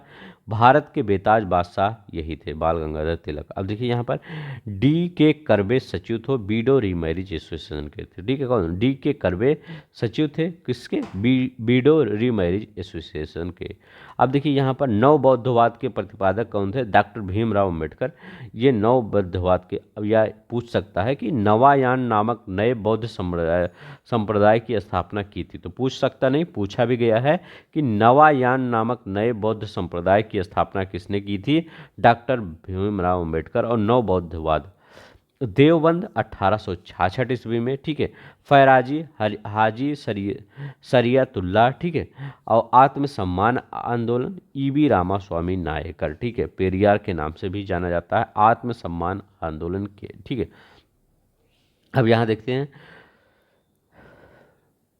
यहाँ पर, ठीक है, ये तो हो गया, हाँ, ये united India patriot association Syed Ahmad Khan और राजा शिव प्रसाद मद्रास महासभा आनंद चार्लो। अब देखिए यहाँ पर आपका थोड़ा सा ऊपर ये वाला इस मतलब तीसरा चैप्टर है, कांग्रेस से पूर्व स्थापित जो संस्थाएं हैं, राजनीतिक संस्थाएं हैं, वो इसमें आ गया, ये ऊपर है, ठीक है, थोड़ा सा, और नीचे तो पूरा है ही है। चलते हैं अब देखते हैं कौन कौन सी है, ठीक है। अब देखिए यहाँ पर कांग्रेस से पहले की जो संस्थाएं हैं उसमें कौन कौन थी। अब देखिए यहाँ पर मेरा यही लिखने का मतलब है, ये कई क्वेश्चन मैं कई बार चेक करता हूँ, ठीक है, घटना चक्र से, कि कौन सा क्वेश्चन बचा है, कौन सा छूट गया, कोई छूटा तो नहीं है, क्योंकि मैं चाहता हूं कि सभी क्वेश्चन आपको इंक्लूड कर दिया जाए इसी ये PDF पे, इसीलिए कहीं भी थोड़ा सा अगर जगह रहता है तो मैं उसको इंक्लूड कर देता हूं कि ताकि कोई भी क्वेश्चन ना छूटे, ठीक है। तो यहाँ पर कांग्रेस से पूर्व राजनीतिक अगर संस्थाएं की बात करें तो बंग भाषा प्रकाशिका सभा राजा राम मोहन राय के सहयोगी द्वारा 1836 में स्थापित किया गया था, बंग भाषा प्रकाशिका सभा, ठीक है। अब यहाँ पर सबसे ज़्यादा इंपॉर्टेंट क्या है, ब्रिटिश इंडिया सोसाइटी की स्थापना कब हुई थी? ये कांग्रेस से पूर्व की संस्था है, तो देखिए 1839 में लंदन में, ठीक है, और ईस्ट इंडिया एसोसिएशन की 1866 में लंदन दादा भाई नौरोजी और नीचे क्या है, नेशनल इंडियन एसोसिएशन 1870 से 71 में लंदन में हुआ था, ठीक है। तो नेशनल इंडियन एसोसिएशन की स्थापना कब हुई थी? 1870-71 में लंदन में हुआ था। ईस्ट इंडिया एसोसिएशन की स्थापना किया हुआ था 1866 में हुआ था, ठीक है, ईस्ट इंडिया एसोसिएशन की स्थापना, ठीक है। और ब्रिटिश इंडिया ये लंदन में ये भी हुआ था, विलियम एडम्स, ठीक है, ये याद रखेंगे। अब देखिए मद्रास महाजन सभा आनंद चार्लू के, ये RO 2016 में क्वेश्चन आया था। ऐसे क्वेश्चन आता है कि मद्रास महाजन सभा की स्थापना किसने की थी? आनंद चार्लू ने। United India patriot association sir Syed Ahmad Khan, तो सैयद अहमद खान और राजा शिव प्रसाद, ठीक है, इन्होंने क्या किया था? यूनाइटेड इंडियन पैट्रियाट एसोसिएशन की स्थापना किए थे। अब देखिए सबसे ज़्यादा इम्पोर्टेंट है लैंड होल्डर्स समिति, यही कई बार पूछा जाता है। इसकी स्थापना 1838 में हुई थी, कब हुई थी लैंड होल्डर सोसाइटी की? 1838 में कलकत्ता में हुई थी। उद्देश्य क्या था? जमींदारों के स्वार्थों की रक्षा करना। तो याद रखिएगा, हमेशा किसानों की रक्षा होती थी, लेकिन ये लैंड होल्डर सोसाइटी क्यों स्थापित हुई थी? जमींदारों के स्वार्थों की रक्षा करना। ठीक है। संस्थापक द्वारकानाथ टैगोर, राधाकांत देव आदि। ठीक है, तो द्वारकानाथ टैगोर, राधाकांत देव आदि थे लैंड होल्डर सोसाइटी के। ठीक है। अन्य नाम जमींदारी एसोसिएशन, इसको बोला जाता है, या आपके पेपर में आ जाए कि इसका अन्य नाम जमींदारी एसोसिएशन की स्थापना कब हुई थी? तो स्थापना 1838 ईस्वी में हुई थी। याद रखें कब? 1838 ईस्वी में हुई थी। अब देखिए, पूना सार्वजनिक सभा बहुत बार पूछा जाता है कि स्थापना वर्ष कब हुआ था। पूना सार्वजनिक सभा में स्थापना वर्ष और संस्थापक दोनों बार बहुत बार पूछा गया है। तो 1870 में पूना सार्वजनिक सभा की स्थापना हुई थी। ठीक है। संस्थापक कौन थे? एम.जी. रानाडे, जी.बी. जोशी। ठीक है, एम.जी. रानाडे, जे.बी. जोशी थे इसके संस्थापक। अब देखिए यहाँ पर द इंडियन एसोसिएशन सबसे ज़्यादा मोस्ट इम्पॉर्टेंट है, तो यही है। सबसे ज़्यादा आप बुक उठा के देखिए, यही सबसे ज़्यादा पूछा गया है। इसका अन्य नाम भारत संघ, चाहे इंडियन एसोसिएशन कहे चाहे भारत संघ कहे, यही आप बताएंगे। इसकी स्थापना 26 जुलाई 1876 में कलकत्ता में हुई थी। कब हुई थी? 26 जुलाई 1876 ईस्वी में कलकत्ता में इसकी स्थापना हुई थी। ठीक है। दूसरा क्या याद रखेंगे? संस्थापक कौन थे? संस्थापक दो लोग याद रखिएगा। संस्थापक तो एक याद रखिएगा, मेन संस्थापक सुरेंद्र नाथ बनर्जी, यही बार बार आता है। द इंडियन एसोसिएशन के संस्थापक कौन थे? तो सुरेंद्र नाथ बनर्जी थे। लेकिन ये पूछेगा कि किसके सहयोग से? तो आनंद मोहन बोस। तो आनंद मोहन बोस के सहयोग से सुरेंद्र नाथ बनर्जी ने द इंडियन एसोसिएशन की स्थापना किए थे। अब देखिए, ब्रिटिश इंडियन एसोसिएशन। ठीक है, बहुत ये भी इंपॉर्टेंट है। ब्रिटिश इंडिया एसोसिएशन, यहाँ पर क्या है? British India society. अब दोनों में अंतर याद रखिएगा, बहुत इंपॉर्टेंट है, नहीं तो दोनों में अंतर कंफ्यूज कर देगा और गलत कर देगा। जब आ जाए ब्रिटिश इंडिया एसोसिएशन तो आप लगाएंगे 1851। ठीक है, सॉरी थोड़ा सा टेक्निकल इशू हो गया था। देखिए कहाँ हम पहुँचे थे, यहाँ पर कह रहे थे कि ब्रिटिश इंडिया एसोसिएशन की बात कर रहे थे, जो 1851 में कलकत्ता में स्थापित हुआ था। और एक बात कर रहे थे हम ब्रिटिश इंडिया सोसाइटी की। तो दोनों एक ही नाम पड़ता है, लेकिन डेट अलग अलग है। ठीक है, तो दोनों में लगभग 11 से 12 साल का अंतर है, तो उसमें कन्फ्यूज मत होइएगा कि ब्रिटिश इंडिया अगर एसोसिएशन की बात करें तो 51 लगाइएगा, एसोसिएशन बड़ा है तो 51 बड़ा है लगाइएगा, और सोसाइटी की बात करें, सोसाइटी छोटा वर्ड है तो 1839 लगाइएगा। ठीक है, ताकि आपको कंफ्यूज ना करें वहाँ पर। ये मैं क्यों बार बार बता रहा हूँ इसको, क्योंकि इस आप घटना चक्र देखेंगे वहाँ पर 2 से 3 बार इसी से कंफ्यूज करके आपको क्वेश्चन बना दिया गया है। ठीक है। संस्थापक सदस्य कौन थे? तो ब्रिटिश इंडिया एसोसिएशन के संस्थापक सदस्य राधाकांत देव इसके अध्यक्ष थे। ठीक है। हरिश्चंद्र मुखर्जी, देवेंद्र नाथ टैगोर और राजेंद्र लाल मित्र। ठीक है, तो हरिश्चंद्र मुखर्जी, देवेंद्र नाथ टैगोर, राजेंद्र लाल मित्र, ये थे क्या थे? इसके सदस्य थे। अध्यक्ष कौन थे? राधाकांत देव। अब देखते हैं सेंट्रल नेशनल मोहम्मडन एसोसिएशन, इसका स्थापना कब हुआ था? 1877 में कलकत्ता में हुआ था। सेंट्रल नेशनल मोहम्मडन एसोसिएशन की स्थापना, संस्थापक कौन थे? सैयद मीर अली थे। कौन थे संस्थापक? सैयद मीर अली। इसके बाद देखते हैं बॉम्बे प्रेसिडेंटी एसोसिएशन, इसका संस्थापक कौन थे? बॉम्बे प्रेसिडेंटी एसोसिएशन के, तो इसके संस्थापक थे फिरोज शाह मेहता, के.टी. तेलंग और बदरुद्दीन तैयब जी। याद रखें, के.टी. तेलंग, बदरुद्दीन तैयब जी, फिरोज शाह मेहता। 1885 में इसका स्थापना हुआ। देखिए डेट भी याद रखिए और ये कौन से इसके संस्थापक थे वो भी याद रखिएगा, क्योंकि जब टफ क्वेश्चन बनाएगा तो डेट पूछेगा, जब थोड़ा सा सिंपल क्वेश्चन बनाएगा तो आपके संस्थापक पूछ लेगा। ठीक है, तो बॉम्बे प्रेसिडेंटी एसोसिएशन, फिरोज शाह मेहता, के.टी. तेलंग, बदरुद्दीन तैयब जी, इनको बम्बई के त्रिमूर्ति के रूप में जाना जाता है। क्या? बम्बई के त्रिमूर्ति के रूप में जाना जाता है। अब देखिए बॉम्बे एसोसिएशन 1852 में दादा भाई नौरोजी द्वारा किया गया था। बॉम्बे एसोसिएशन की स्थापना किसका? 1852 में दादा भाई नौरोजी के द्वारा किया गया था। अब यहाँ पर देखते हैं भारतीय राष्ट्रीय कांग्रेस। कांग्रेस आता है तो कांग्रेस के बारे में देखते हैं कौन कौन से क्वेश्चन बनते हैं। देखिए, स्थापना कब हुई थी कांग्रेस की?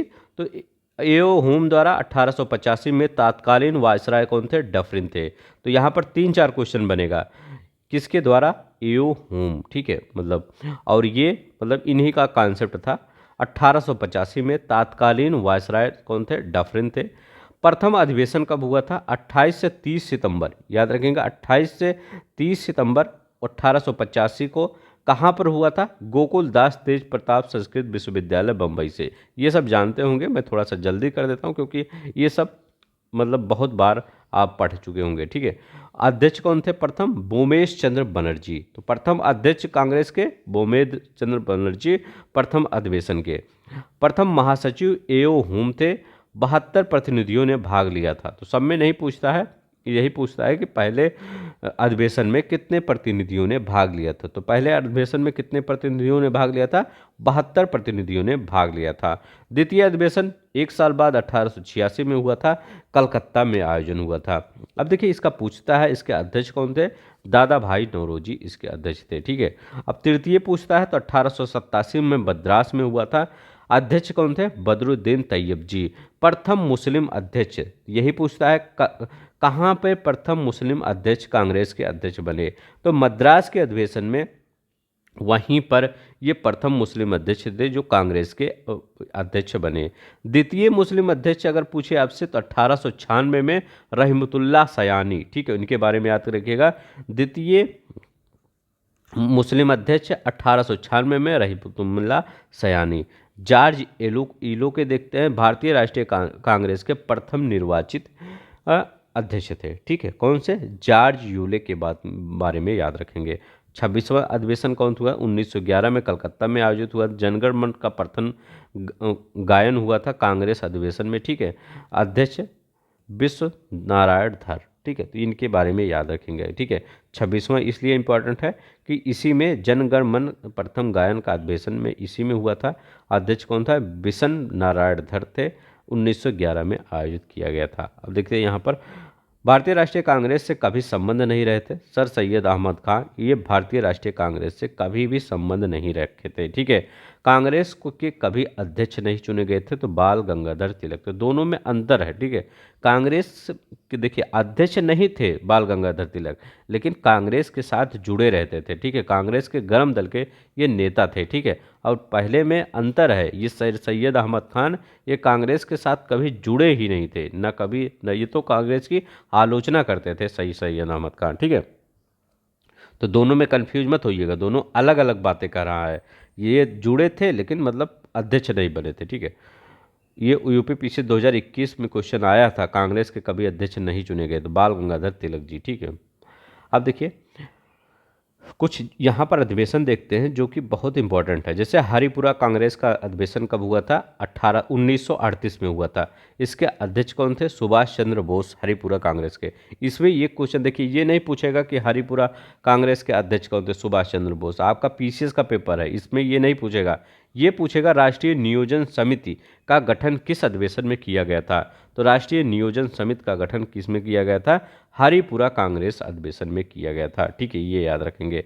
नासिक अधिवेशन 1950 में पुरुषोत्तम दास टंडन में, ठीक है। मद्रास अधिवेशन 1927 में doctor M A Ansari. Lord Billington Congress के 30वें अधिवेशन में बम्बई 1915 में आयोजित हुआ था। तो लॉर्ड बिलिंगटन के बारे में अगर पूछे तो ये कांग्रेस के किस अधिवेशन में थे, ठीक है। तो किस अधिवेशन में थे? ये 30वें अधिवेशन में थे लॉर्ड बिलिंगटन, ठीक है, जहाँ पर 1900 बम्बई में आयोजित किया गया था।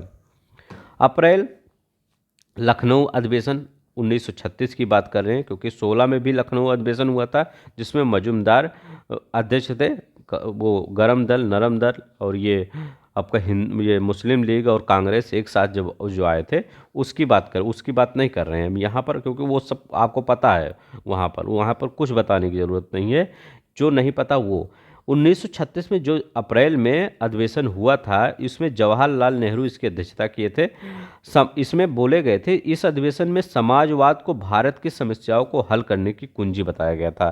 तो समाजवाद को भारत की समस्याओं को हल करने की कुंजी इसी अधिवेशन में बताया गया था। 1936 का जो अधिवेशन था, जिसकी अध्यक्षता जवाहरलाल नेहरू कर रहे थे। ठीक है, दिसंबर 1936 में फैजपुर अधिवेशन हुआ था। कहाँ पर? ये इसके अध्यक्ष कौन थे? जवाहरलाल नेहरू। तो 1936 में देखिए दो अधिवेशन हुआ था, एक दिसंबर में हुआ था, एक अप्रैल में हुआ था।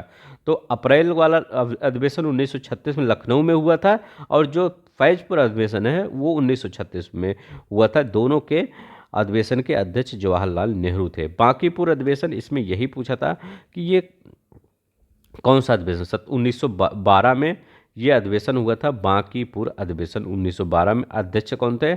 R.N. मुधोलकर थे। कौन थे? R.N. मुधोलकर। ये बीपीएससी में क्वेश्चन पूछा गया है। ठीक है, तो बीपीएससी वाले याद रखेंगे। जैसे उत्तर प्रदेश के जो कुछ ये अधिवेशन कांग्रेस को हुए हैं तो इम्पोर्टेंट हो जाते हैं, तो उत्तर प्रदेश वालों को लग रहा होगा ये इम्पोर्टेंट नहीं है, लेकिन जो बीपीएससी का पेपर देते हैं वो उनके लिए ये इम्पोर्टेंट है कि बांकीपुर का 27वां अधिवेशन 1912 में अध्यक्ष R.N. मुधोलकर थे। ठीक है, ठीक है। अब देखिए बम्बई में 1934 में राजेंद्र प्रसाद। ठीक है, ये बम्बई 1900, ये इंपॉर्टेंट नहीं है, याद रख लीजिए। बम्बई में 1934 में डॉक्टर राजेंद्र प्रसाद इसके अध्यक्ष थे। ठीक है, मद्रास अधिवेशन 1987 में डॉक्टर M.A. अंसारी। ये पूछ लिया गया था एक बार क्वेश्चन।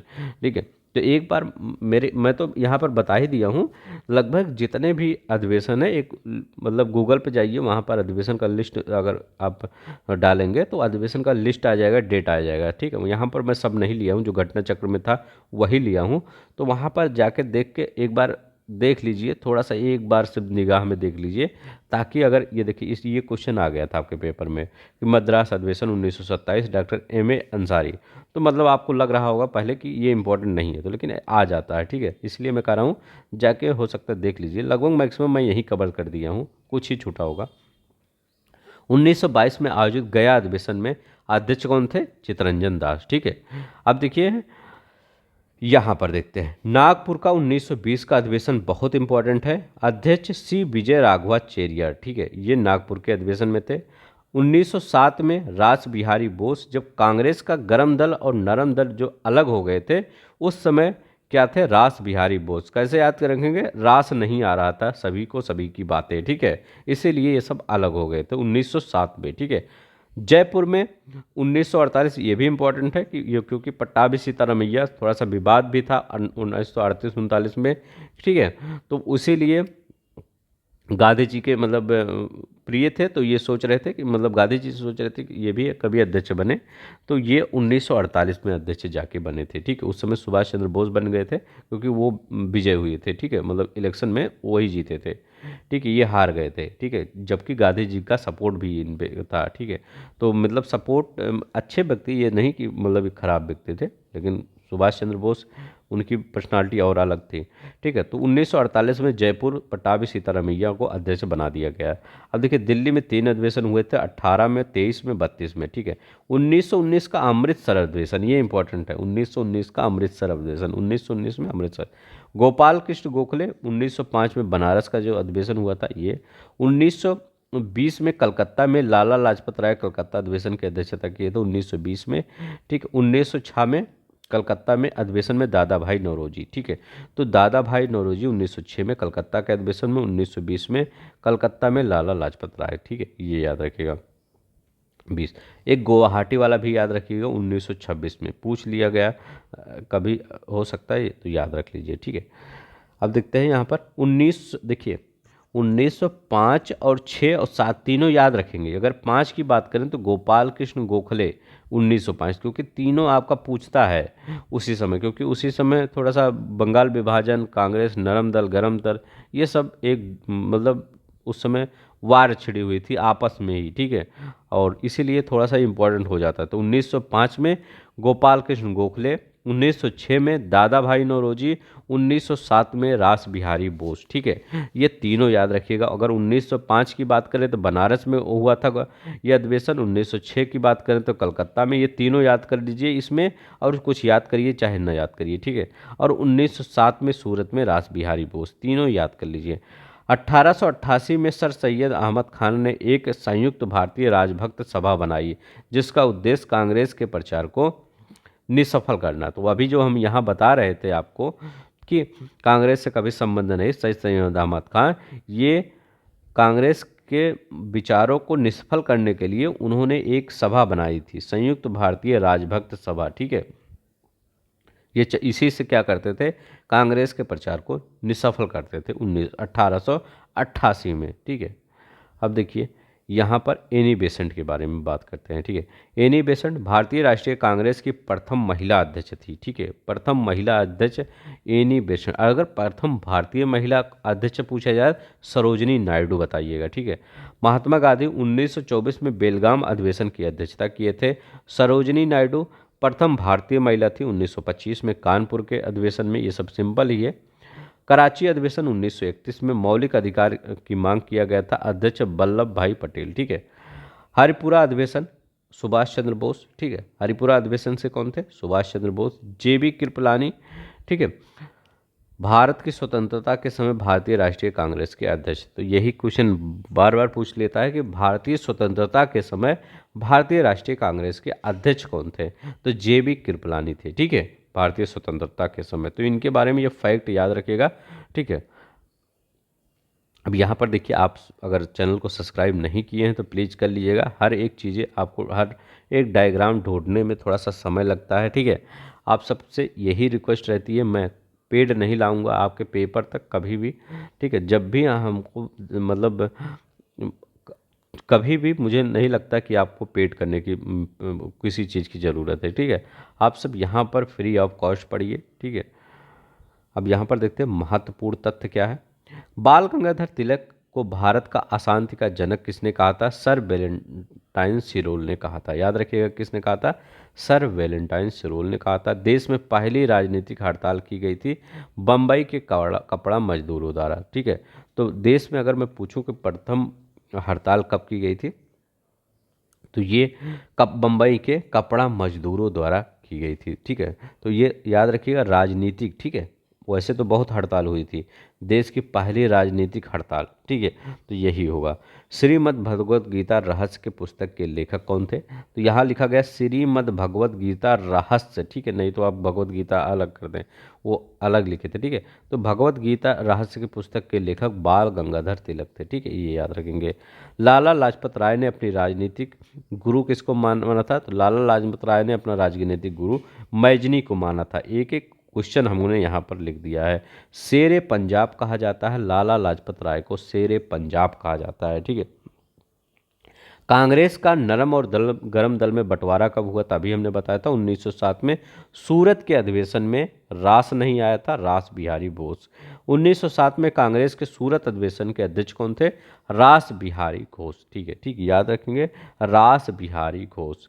अब यहाँ पर भारत में जो क्रांतिकारी गतिविधियाँ हो रही थी उनके बारे में देखते हैं। ठीक है, कांग्रेस के बारे में इतना अगर याद रखेंगे, कांग्रेस के बारे में इससे ज़्यादा आपके क्वेश्चन नहीं बनेगा। पेपर देके आइएगा, अगर कांग्रेस से क्वेश्चन आया तो इससे ज़्यादा क्वेश्चन नहीं आने वाला है। ठीक है, कांग्रेस से ज़्यादा क्वेश्चन यहाँ पे आता है, भारत में क्रांतिकारी गतिविधियाँ कौन सी हैं, तो याद रखिएगा। अगर हम बात करते हैं जतीन्द्र नाथ मुखर्जी। ठीक है, तो जतीन्द्र नाथ मुखर्जी की बात करते हैं तो बंगाल के क्रांतिकारी। ठीक है, इनका संबंध क्या था, अनुशीलन समिति और गदर पार्टी दोनों से था। ठीक है, किसका संबंध, इनका संबंध कौन था, किससे था, अनुशीलन समिति से भी था और गदर पार्टी से भी था। किसका, जतीन्द्र नाथ मुखर्जी।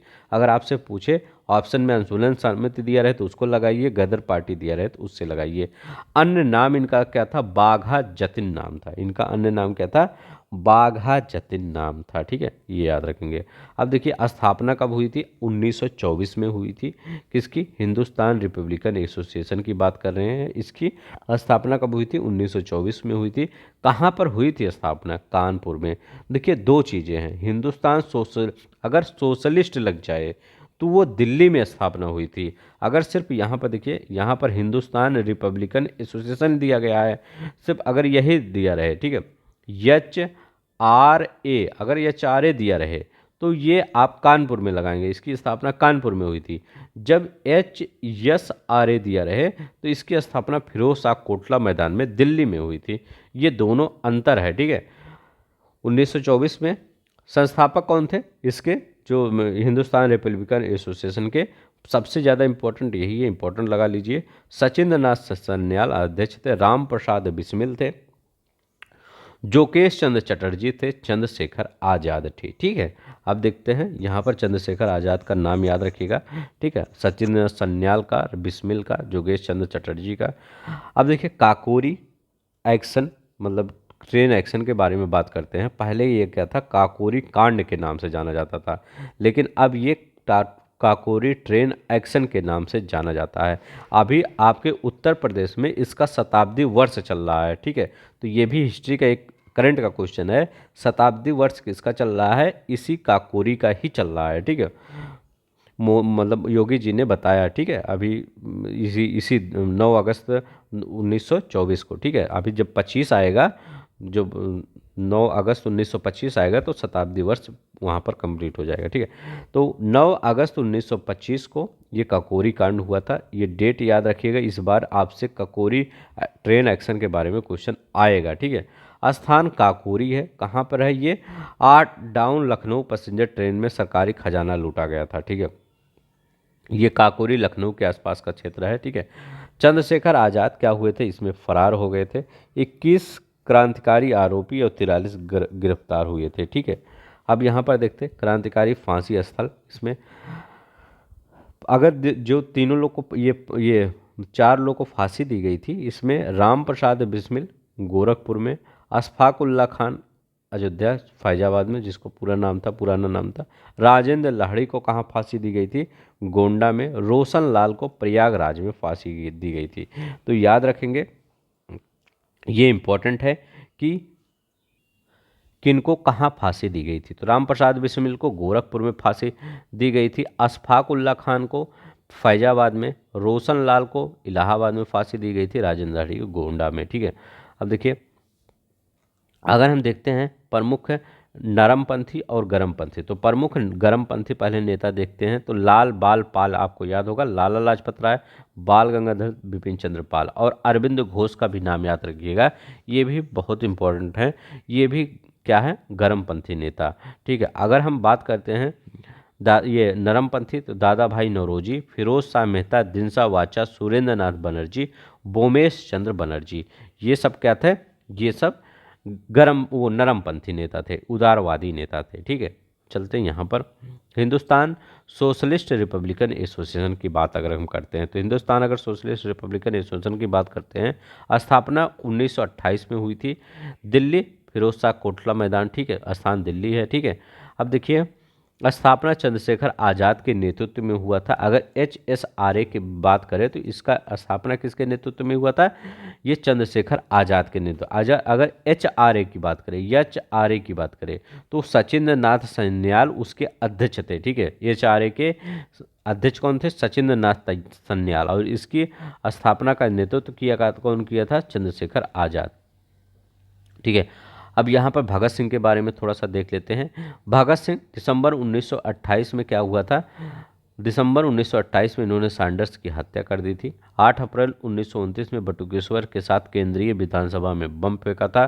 तो ये याद रखिएगा, केंद्रीय विधानसभा में बम डेट पूछता है, कब फेंका था इन्होंने, 8 अप्रैल 1929 में फेंका था, याद रखिएगा। 8 अप्रैल 1929 में बटुकेश्वर दत्त के साथ केंद्रीय विधानसभा में बम फेंका था। 23 मार्च 1931 में इनको फांसी दी गई थी। ये डेट भी पूछा गया था कि 23 मार्च कब इनको फांसी दी गई थी, 1931 में। इनकलाब जिंदाबाद पहली बार नारे के रूप में लोकप्रिय बनाया गया था, क्या, भगत सिंह के द्वारा ही, ठीक है। इनकलाब जिंदाबाद पहली बार जो लोकप्रिय बना था। ये अंतिम संस्कार फिरोजपुर जिले में सतलुज नदी के तट पर हुआ था, ठीक है। तो जो इनको फांसी दी गई थी, इसके बाद अंतिम संस्कार पूछेगा, तो अंतिम संस्कार कब हुआ था, फिरोजपुर जिले में सतलुज नदी के तट पर हुआ था, ठीक है। अब देखिए, भगत सिंह ने आलोचना और स्वतंत्र चिंतन को क्रांतिकारी की विशेषताएं माना है। बाद में लाहौर षड्यंत्र के अंतर्गत मुकदमा चलाया गया था, ठीक है। तो इनके ऊपर किसके अंतर्गत मुकदमा चलाया गया था, लाहौर षड्यंत्र के अंतर्गत मुकदमा चलाया गया था, ठीक है। ये याद रखेंगे। अब देखिए यहाँ पर कुछ तथ्य देखते हैं। इंडियन रिपब्लिकन आर्मी की स्थापना सूर्य सेन ने की थी। क्या है इसमें यहाँ पर, इंडियन रिपब्लिकन आर्मी, ठीक है, इसकी स्थापना सूर्य सेन ने की थी।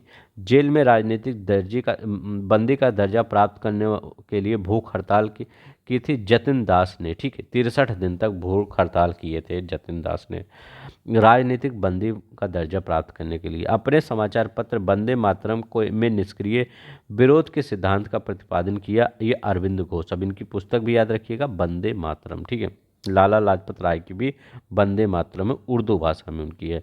दिसंबर 1931 में एक जिलाधिकारी को गोली मारने वाली बंगाल की 2 स्कूली छात्राओं के नाम थे शांति घोष और सुनीता चौधरी। क्वेश्चन आया हुआ है कि 1931 में एक जिलाधिकारी को गोली मारने वाले 2 स्कूली छात्राओं का नाम क्या है, शांति घोष और सुनीता चौधरी।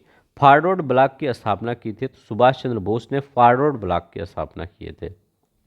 अब देखिए कुछ क्रांतिकारी गतिविधियाँ, देखिए यहाँ पर ये भारत के बाहर जो क्रांतिकारी गतिविधियाँ हुई थी उसको थोड़ा सा हम देख लेते हैं, ठीक है।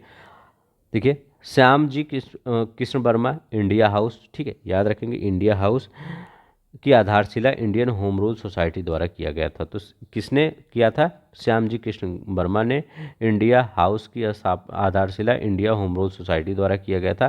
कब किया गया था, फरवरी 1905 में लंदन में किया गया था, ठीक है। इंडियन होम रूल सोसाइटी की स्थापना लंदन में किया गया था।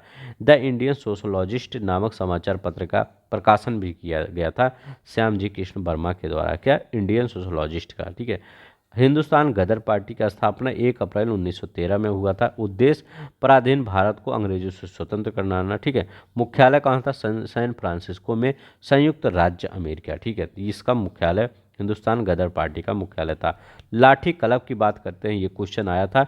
लाठी क्लब के संस्थापक कौन थे, बाल गंगाधर तिलक, ठीक है, याद रखेंगे, बहुत इंपॉर्टेंट है ये, शायद पीसीएस या आरओ में पूछा गया आपके पेपर में, ठीक है। लाठी क्लब बाल गंगाधर तिलक। अन्य हिंदू अखाड़ा गणपति महोत्सव, शिवाजी महोत्सव, ये बाल गंगाधर तिलक ने लाया था, ठीक है। हिंदू महोत्सव भी, हिंदू अखाड़ा गणपति जो महोत्सव मुंबई में नहीं होता और शिवाजी महोत्सव जो मुंबई में होता है, ये सब किसकी देन है, बाल गंगाधर तिलक की ही देन है, ठीक है। Association of Hindustani workers and Pacific स्थापना 1913 में हुआ था। संस्थापक सोहन सिंह भाखना थे। पथ प्रदर्शक कौन थे, लाला हरदयाल थे, ठीक है। गदर नामक अखबार निकालने का अगर इसका नाम गदर पार्टी पड़ा, तो अगर आपको गदर पार्टी कहे तब भी ठीक है, तब तो आप पता ही चल जाएगा सब कुछ आपको। लेकिन अगर कहे association of Hindustani workers of Pacific coast, ठीक है, तो ये क्या है, गदर पार्टी की ही बात कर रहे हैं। यहाँ गदर पार्टी अगर लिख देते हैं तो वही, तब ताकि आप ज़्यादा समझ पाएँ, ठीक है। संस्थापना पूछे, सोहन सिंह भाखना ने इसकी संस्थापना की थी। हरदयाल, लाला हरदयाल जो थे, ये पथ प्रदर्शक मतलब ये मार्गदर्शक का काम करते थे, ठीक है। अब देखते हैं राजा महेंद्र प्रताप।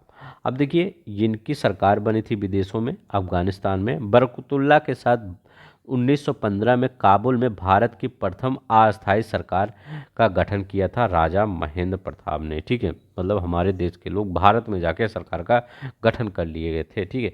स्वयं क्या बने थे राजा महेंद्र प्रताप, राष्ट्रपति बन गए थे और बकतुल्ला को प्रधानमंत्री बना दिया गया था, ठीक है। तो बकतुल्ला को प्रधानमंत्री, ये राष्ट्रपति, और 1915 में काबुल में प्रथम अस्थायी सरकार का गठन कर दिया गया था। अब देखिए चटगांव शस्त्रागार, इसके बारे में सिर्फ यही पूछता है मास्टर दा, ठीक है, चटगांव से संबंधित है। चटगांव शस्त्रागार सूर्यसेन से संबंधित है, याद रखिएगा, किससे, सूर्यसेन से। सदस्य इसमें कौन थे, अनंत सिंह, अंबिका चक्रवर्ती और लोकीनाथ, ठीक है। तो इसके सदस्य कौन थे, अनंत सिंह, अंबिका चक्रवर्ती, लोकीनाथ इसके सदस्य थे। ये चटगांव शस्त्रागार हुआ कब था, 1930 में, अप्रैल 1930 में ये हुआ था चटगांव शस्त्रागार, ठीक है। अब यहाँ पर देखते हैं मैडम भीकाजी काना, मैडम भीकाजी रुस्तम कामा, ठीक है। जन्म कब हुआ था, 24 सितंबर 1861 में इनका जन्म हुआ था, ठीक है। पिता कौन थे, सुराबजी फ्रॉमजी पटेल थे इसके, वो थे। पति कौन थे, रुस्तम के आर कामा इनके थे, मतलब इनके पति थे। निजी सचिव कौन थे, दादा भाई नौरोजी थे निजी सचिव। और स्टुअर्ट गार्ड जर्मनी में तिरंगे झंडे के रूप में प्रारंभिक रूप को फहराया, ठीक है। तो जो तिरंगा झंडा का प्रारंभिक रूप था, इसको इन्होंने कहाँ फहराया था? 4 से 5 बार क्वेश्चन यही पूछ लिया गया है। कहाँ पे? जर्मनी में फहराया था। कहाँ पे याद रखेंगे? जर्मनी में फहराया था। इनका अन्य नाम क्या था? इनको भारत क्रांति की माँ कहा जाता था। ये क्वेश्चन आया हुआ है कि भारतीय क्रांति की माँ किसको कहा जाता है? यहाँ लिख देते हैं भारतीय क्रांति की माँ, भारतीय क्रांति की जननी या माँ की माँ, ये मैडम भीकाजी रोस्तम कामा। ठीक है, ये क्या थे? अब ये देखिए दादा भाई नौरोजी की सचिव भी थी, निजी सचिव, ये भी याद रखेंगे। क्यों? दादा भाई नौरोजी की निजी सचिव, ये भी क्वेश्चन पूछा गया था। आप देखते हैं यहाँ पर कामागाटू मारू, कामागाटू मारू का एक जो शिप था, ये देखिए ये कामागाटू ये शिप था, वो कोई स्थान नहीं, ये है। अब देखते हैं कामागाटू मारू हांगकांग से कनाडा की यात्रा पर निकला एक जलपोत था। कहाँ से निकला था? हांगकांग से कनाडा निकला था। भारत के गुरुदत्त सिंह ने जहाज किराए पर लेकर 376 यात्रियों को इस पर बैठाया था। कितने यात्रियों को? 376 यात्रियों को बैठाया था। लेकिन कनाडाई जो पुलिस है वो क्या किया था? वहाँ पर प्रवेश करने से इसको रोक दिया गया था। ठीक है, किसको? इसी शिप को, कि आप अंदर प्रवेश नहीं कर सकते। अब देखिए इसमें जो ये गठन हुआ था, मतलब एक कमेटी का गठन हुआ था यात्रियों के अधिकारों को, जो इसमें यात्री थे इनके अधिकारों को लड़ने के लिए। तो ये क्या गठन हुआ था? यात्रियों के अधिकारों को लड़ने के लिए हुसैन रहीम, बलवंत सिंह, सोहन लाल पाठक, इन तीनों का गठन, मतलब इन तीनों इसमें सदस्य थे। शोर कमेटी का गठन हुआ था। शोर कमेटी अगर पूछे किससे रिलेटेड है? कामागाटू जो जहाज है उसी से रिलेटेड है, या ठीक है, ये बहुत इंपॉर्टेंट है, शोर कमेटी पूछ सकता है। अब देखते हैं यहाँ पर 376 बैठाया का। देखिए अब यहाँ पर अमेरिका में कौन रह रहे थे? तो भगवान सिंह, पकड़तुल्ला, रामचंद्र, सोहन सिंह ने यात्रियों के समर्थन में आंदोलन चलाया। तो ये अमेरिका में जो आंदोलन चलाया गया था, भगवान सिंह के द्वारा, बकतुल्ला के द्वारा, रामचंद्र, सोहन सिंह ने यात्रियों के समर्थन में आंदोलन चलाया था। ठीक है, ये याद रखेंगे।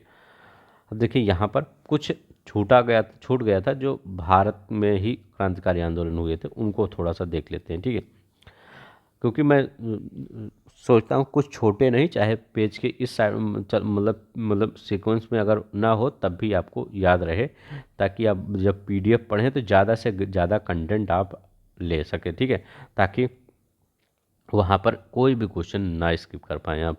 जापान में रह रहे भारतीय आप्रवासी 28 से 30 मार्च 1942 को टोक्यो में भारतीयों के इस सम्मेलन में आयोजित किया गया। ठीक है, इन्होंने 15 से 23 जून बैंकॉक सम्मेलन में, ठीक है, तो इनके बारे में यही याद रखिएगा। रास बिहारी बोस के बारे में, जापान में रह रहे भारतीय आप्रवासी थे। ठीक है, कौन? रास बिहारी बोस।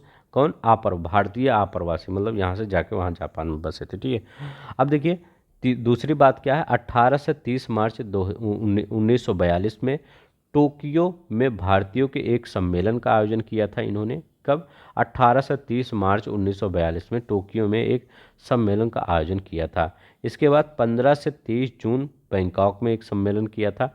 सुभाष चंद्र बोस को निमंत्रण दिया गया था, निमंत्रण होगा, ठीक है, निमंत्रण दिया गया था इसमें। ठीक है, जो ये जून में ये सम्मेलन हुआ था।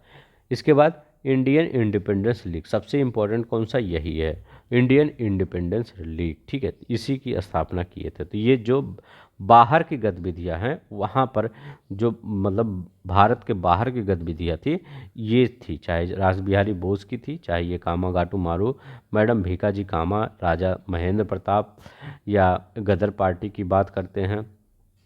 ठीक है, तो ये सब कौन थे? भारत के बाहर की गतिविधियाँ, ये याद रखेंगे। अब चलते हैं कुछ देख लेते हैं जो गतिविधियाँ हैं भारत में हुआ था।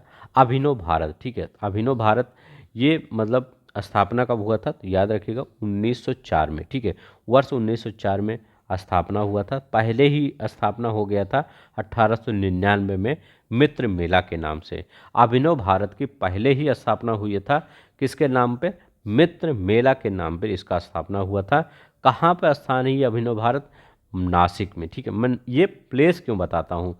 क्योंकि आपके पेपर में कई बार ऐसा ऑप्शन आया है कि ये संस्था कलकत्ता से रिलेटेड था या बम्बई से। ठीक है, क्योंकि कलकत्ता और बम्बई में ही सबसे ज़्यादा क्या हुआ था, ये सब गतिविधियाँ चलती थी। ठीक है, तो ये नासिक से स्थापना 1904 से, और वो संस्थापक कौन थे, बीडी सावरकर। कम से कम 15 बार यही क्वेश्चन आया हुआ है। ठीक है, इसीलिए मैं इसके मतलब कई 100 पेज को लगभग 10 से 12 पेज में कंप्लीट इसलिए करता हूँ, क्योंकि जब 10 से 12 बार वो क्वेश्चन आता रहता है तो मैं उसको स्किप कर देता हूँ, क्योंकि मैं नहीं चाहता कि हम 10-12 बार यहाँ भी लिखूँ, ताकि आपका जो ये पीडीएफ है काफ़ी ज़्यादा ब्रॉड हो जाए। ठीक है, तो उससे क्या मतलब है, पीडीएफ देने का, बुक ही पढ़ लीजिए। ठीक है, इसीलिए ये सब मैं करता हूँ। ठीक है, आप देखेंगे क्वेश्चन में, पेपर घटना चक्र में बीडी सावरकर का कम से कम 15 से 12 बार क्वेश्चन पूछा गया है। ठीक है, बीडी सावरकर से।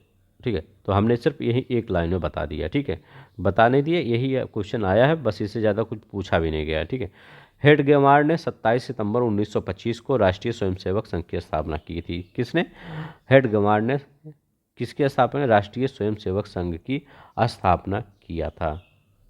अब यहाँ पर जो अभिनव भारत है, इसके बारे में दो चीज़ें और याद रख लेंगे कि इसके अगर अन्य नाम आ जाए कि इसका अन्य नाम क्या है, तो अभिनव भारत समाज इसका अन्य नाम है। इसको अगर अभिनव भारत समाज कहा जाए, जो अभिनव भारत मंदिर को, जो ये अभिनव भारत सभा को या मंदिर को मंदिर भी कहा जाता है। ठीक है, तो याद रखेंगे ये नाम उसका है। यंग इंडिया सोसाइटी किसका नाम है, इसी का नाम है। ठीक है, नहीं तो आप कंफ्यूज हो जाएंगे कि यंग इंडिया सोसाइटी तो हम पढ़े ही नहीं, ये अभिनव भारत का ही नाम है। 1904 याद रखिएगा। अगर मित्र मेला कहे तो 1899 याद रखिएगा, परिवर्तित होकर 1904 बन गया। ठीक है, अब यहाँ देखिए अनुशीलन समिति की बात करते हैं। अनुशीलन समिति ये भी बहुत है, यहाँ पर बहुत बार जानते हैं क्या पूछा जाता है, क्योंकि यहाँ से जो ये संस्थापना किए थे इसकी, और इससे रिलेटेड कई लोग हैं, तो कई लोग का ये पूछ लिया जाता है इससे कौन है, अनुशीलन समिति से कौन रिलेटेड है। तो प्रभनाथ मित्र पटना के अनुशीलन समिति की शाखा की स्थापना 1913 में सचिंद्र नाथ सन्याल ने की थी। ठीक है, तो ये याद रखेंगे अनुशीलन समिति की। पर्व पी मित्र आप हमेशा पढ़ते होंगे, ऑप्शन में आता होगा पी मित्र।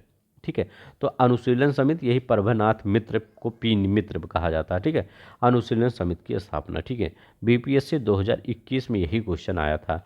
समिति से जुड़े व्यक्ति, तो ये व्यक्ति याद रख लीजिएगा, समिति से जुड़े व्यक्ति कौन था, क्योंकि यहीं से क्वेश्चन बन जाता है। तो जतेंद्र नाथ बनर्जी थे, वरिंद्र नाथ घोष थे, सतीश चंद्र बसु थे, पुलिन बिहारी दास थे। ये किससे जुड़े थे, ये अनुशीलन समिति से ही जुड़े थे। बर्रा डकैती के बारे में पूछता है कि बर्रा डकैती स्थान बर्रा है, नेतृत्व पुलिन बिहारी दास ने किया था। वर्ष 1908 में बर्रा डकैती हुआ था। किंग्सफोर्ड बम कांड कब हुआ था, ये याद रखिएगा, ये भी 1908 में हुआ था। 30 अप्रैल 1908 में बिहार के मुजफ्फरपुर में हुआ था। ठीक है, एक कैनेडी थे, मतलब उनकी पत्नी और बेटी जो इस आपके आंदोलन से हमदर्दी रखती थी, उनकी मृत्यु हो गई थी। जिसको मारना चाहते थे वो नहीं मरे। ठीक है, तो प्रफुल्ल चाकी खुदीराम बोस, प्रफुल्ल चाकी को अपने अंदर बहुत हीनता भावना आ गई कि हमने इस ऐसे लोगों को मतलब मार दिया कि जो इस आंदोलन से सहानुभूति रखते थे। ठीक है, तो कुछ हम मतलब उन्होंने सोचा कि हमने बहुत ज़्यादा गलत कर दिया, तो उन्होंने आत्महत्या ही कर लिया। खुदीराम बोस को फांसी दे दी गई। तो पूछता है कि कौन किस, खुदीराम बोस को प्रफुल्ल चाकी किस बम कांड से संबंध है, तो किंग्सफोर्ड बम कांड से संबंध है। ठीक है, याद रखिए। या मुजफ्फरपुर पूछता है, मुजफ्फरपुर बम कांड से कौन कौन से लोग जुड़े हैं, प्रफुल्ल चाकी, खुदीराम बोस। अब देखिए, दरो दीवार पे हसरत की नज़र करते हैं, खुश रहो अहले वतन हम तो सफ़र करते हैं। वर्ष 2003 में आया है, यूपी पीसीएस में वाजिद अली शाह ने कहा है। ठीक है, ठीक है, इनका शायर है। और देखिए, ये देखिए, ये भी सरपरोसी की तमन्ना अब हमारे दिल में है, देखना है जोर कितना बाजू के कातिल में। बिस्मिल्लाह अजीम वादी, वास्तविक नाम सैयद शाह मोहम्मद हसन। ठीक है, तो ये भी याद रख लीजिएगा। अब यहाँ पर लाहौर षड्यंत्र, देखिए लाहौर षड्यंत्र 2 बार हुआ था, एक 1906 में हुआ था, एक 1930 में हुआ था। तो दोनों ही अलग अलग है, याद रखेंगे, नहीं तो पता चला कि आप क्योंकि वहाँ पर आपके पेपर में ये ऐसा इसको सीक्वेंस लगाने को पूछता है कि पहले कौन हुआ था। तो ऑप्शन में आप देखिएगा कि 1906 के हिसाब से हमारा बैठ रहा है कि 30 के हिसाब से बैठ रहा है। ठीक है, कानपुर 1924 का षड्यंत्र हुआ था, काकोरी 1925 में, मेरठ ये 1929 में। कानपुर में क्या था षड्यंत्र, इसमें कुछ कम्युनिस्ट के लोग थे, कम्युनिस्ट पार्टी के। ठीक है, तो वो सब योजना बना रहे थे कि अंग्रेज़ों के किस प्रकार अंग्रेज़ों से स्वतंत्र होना जाए, बड़ी योजना बना रहे थे। लेकिन अंग्रेज़ों को भनक इसकी लग गई थी और इन सबको बंदी बना लिया गया था। ठीक है, तो कानपुर, काकोरी, मेरठ, ये कानपुर याद रखिएगा 24, काकोरी 25 और मेरठ 1929 में लाहौर से। ये 1916, 36 दोनों याद रखिए। हावड़ा षड्यंत्र केस जतेंद्र नाथ मुखर्जी। दिल्ली षड्यंत्र केस मास्टर अमीन चंद्र रिलेटेड है, तो दिल्ली षड्यंत्र केस से मास्टर अमीन चंद्र रिलेटेड है। अलीपुर षड्यंत्र केस से अरविंद घोष। ठीक है, अलीपुर षड्यंत्र अरविंद घोष हैं। ठीक है, तो ये पूछता है किससे किससे कौन रिलेटेड है बस। अब यहाँ पर क्या है, बंगाल विभाजन। तो बंगाल विभाजन अब नेक्स्ट चैप्टर आ जाएगा। ठीक है, बस जल्दी ही इसको कंप्लीट, इसी महीने में आपका हिस्ट्री हो जाएगा, मॉडर्न हिस्ट्री और वर्ल्ड ज्योग्राफी कंप्लीट हो जाएगा। आपको पीडीएफ दे दी जाएगी कंपाइल, पूरी तरह से जितनी भी पीडीएफ है वो कंपाइल फॉर्म में दे दी जाएगी। ठीक है, तो आज के लिए बस इतना ही। अगर आपको पसंद आ रहा होगा तो प्लीज़ वीडियो को लाइक कर दीजिएगा, चैनल को सब्सक्राइब कर दीजिएगा और इस पीडीएफ को 1 से 2 बार पढ़ लिया करिए। यहाँ से क्वेश्चन इसके बाद पढ़ने के बाद आप जाइए घटना चक्र के जो क्वेश्चन है उनको करिए, आपको काफ़ी बेनिफिट होगा। ठीक है, तो धन्यवाद, नमस्कार, जय हिंद, जय भारत।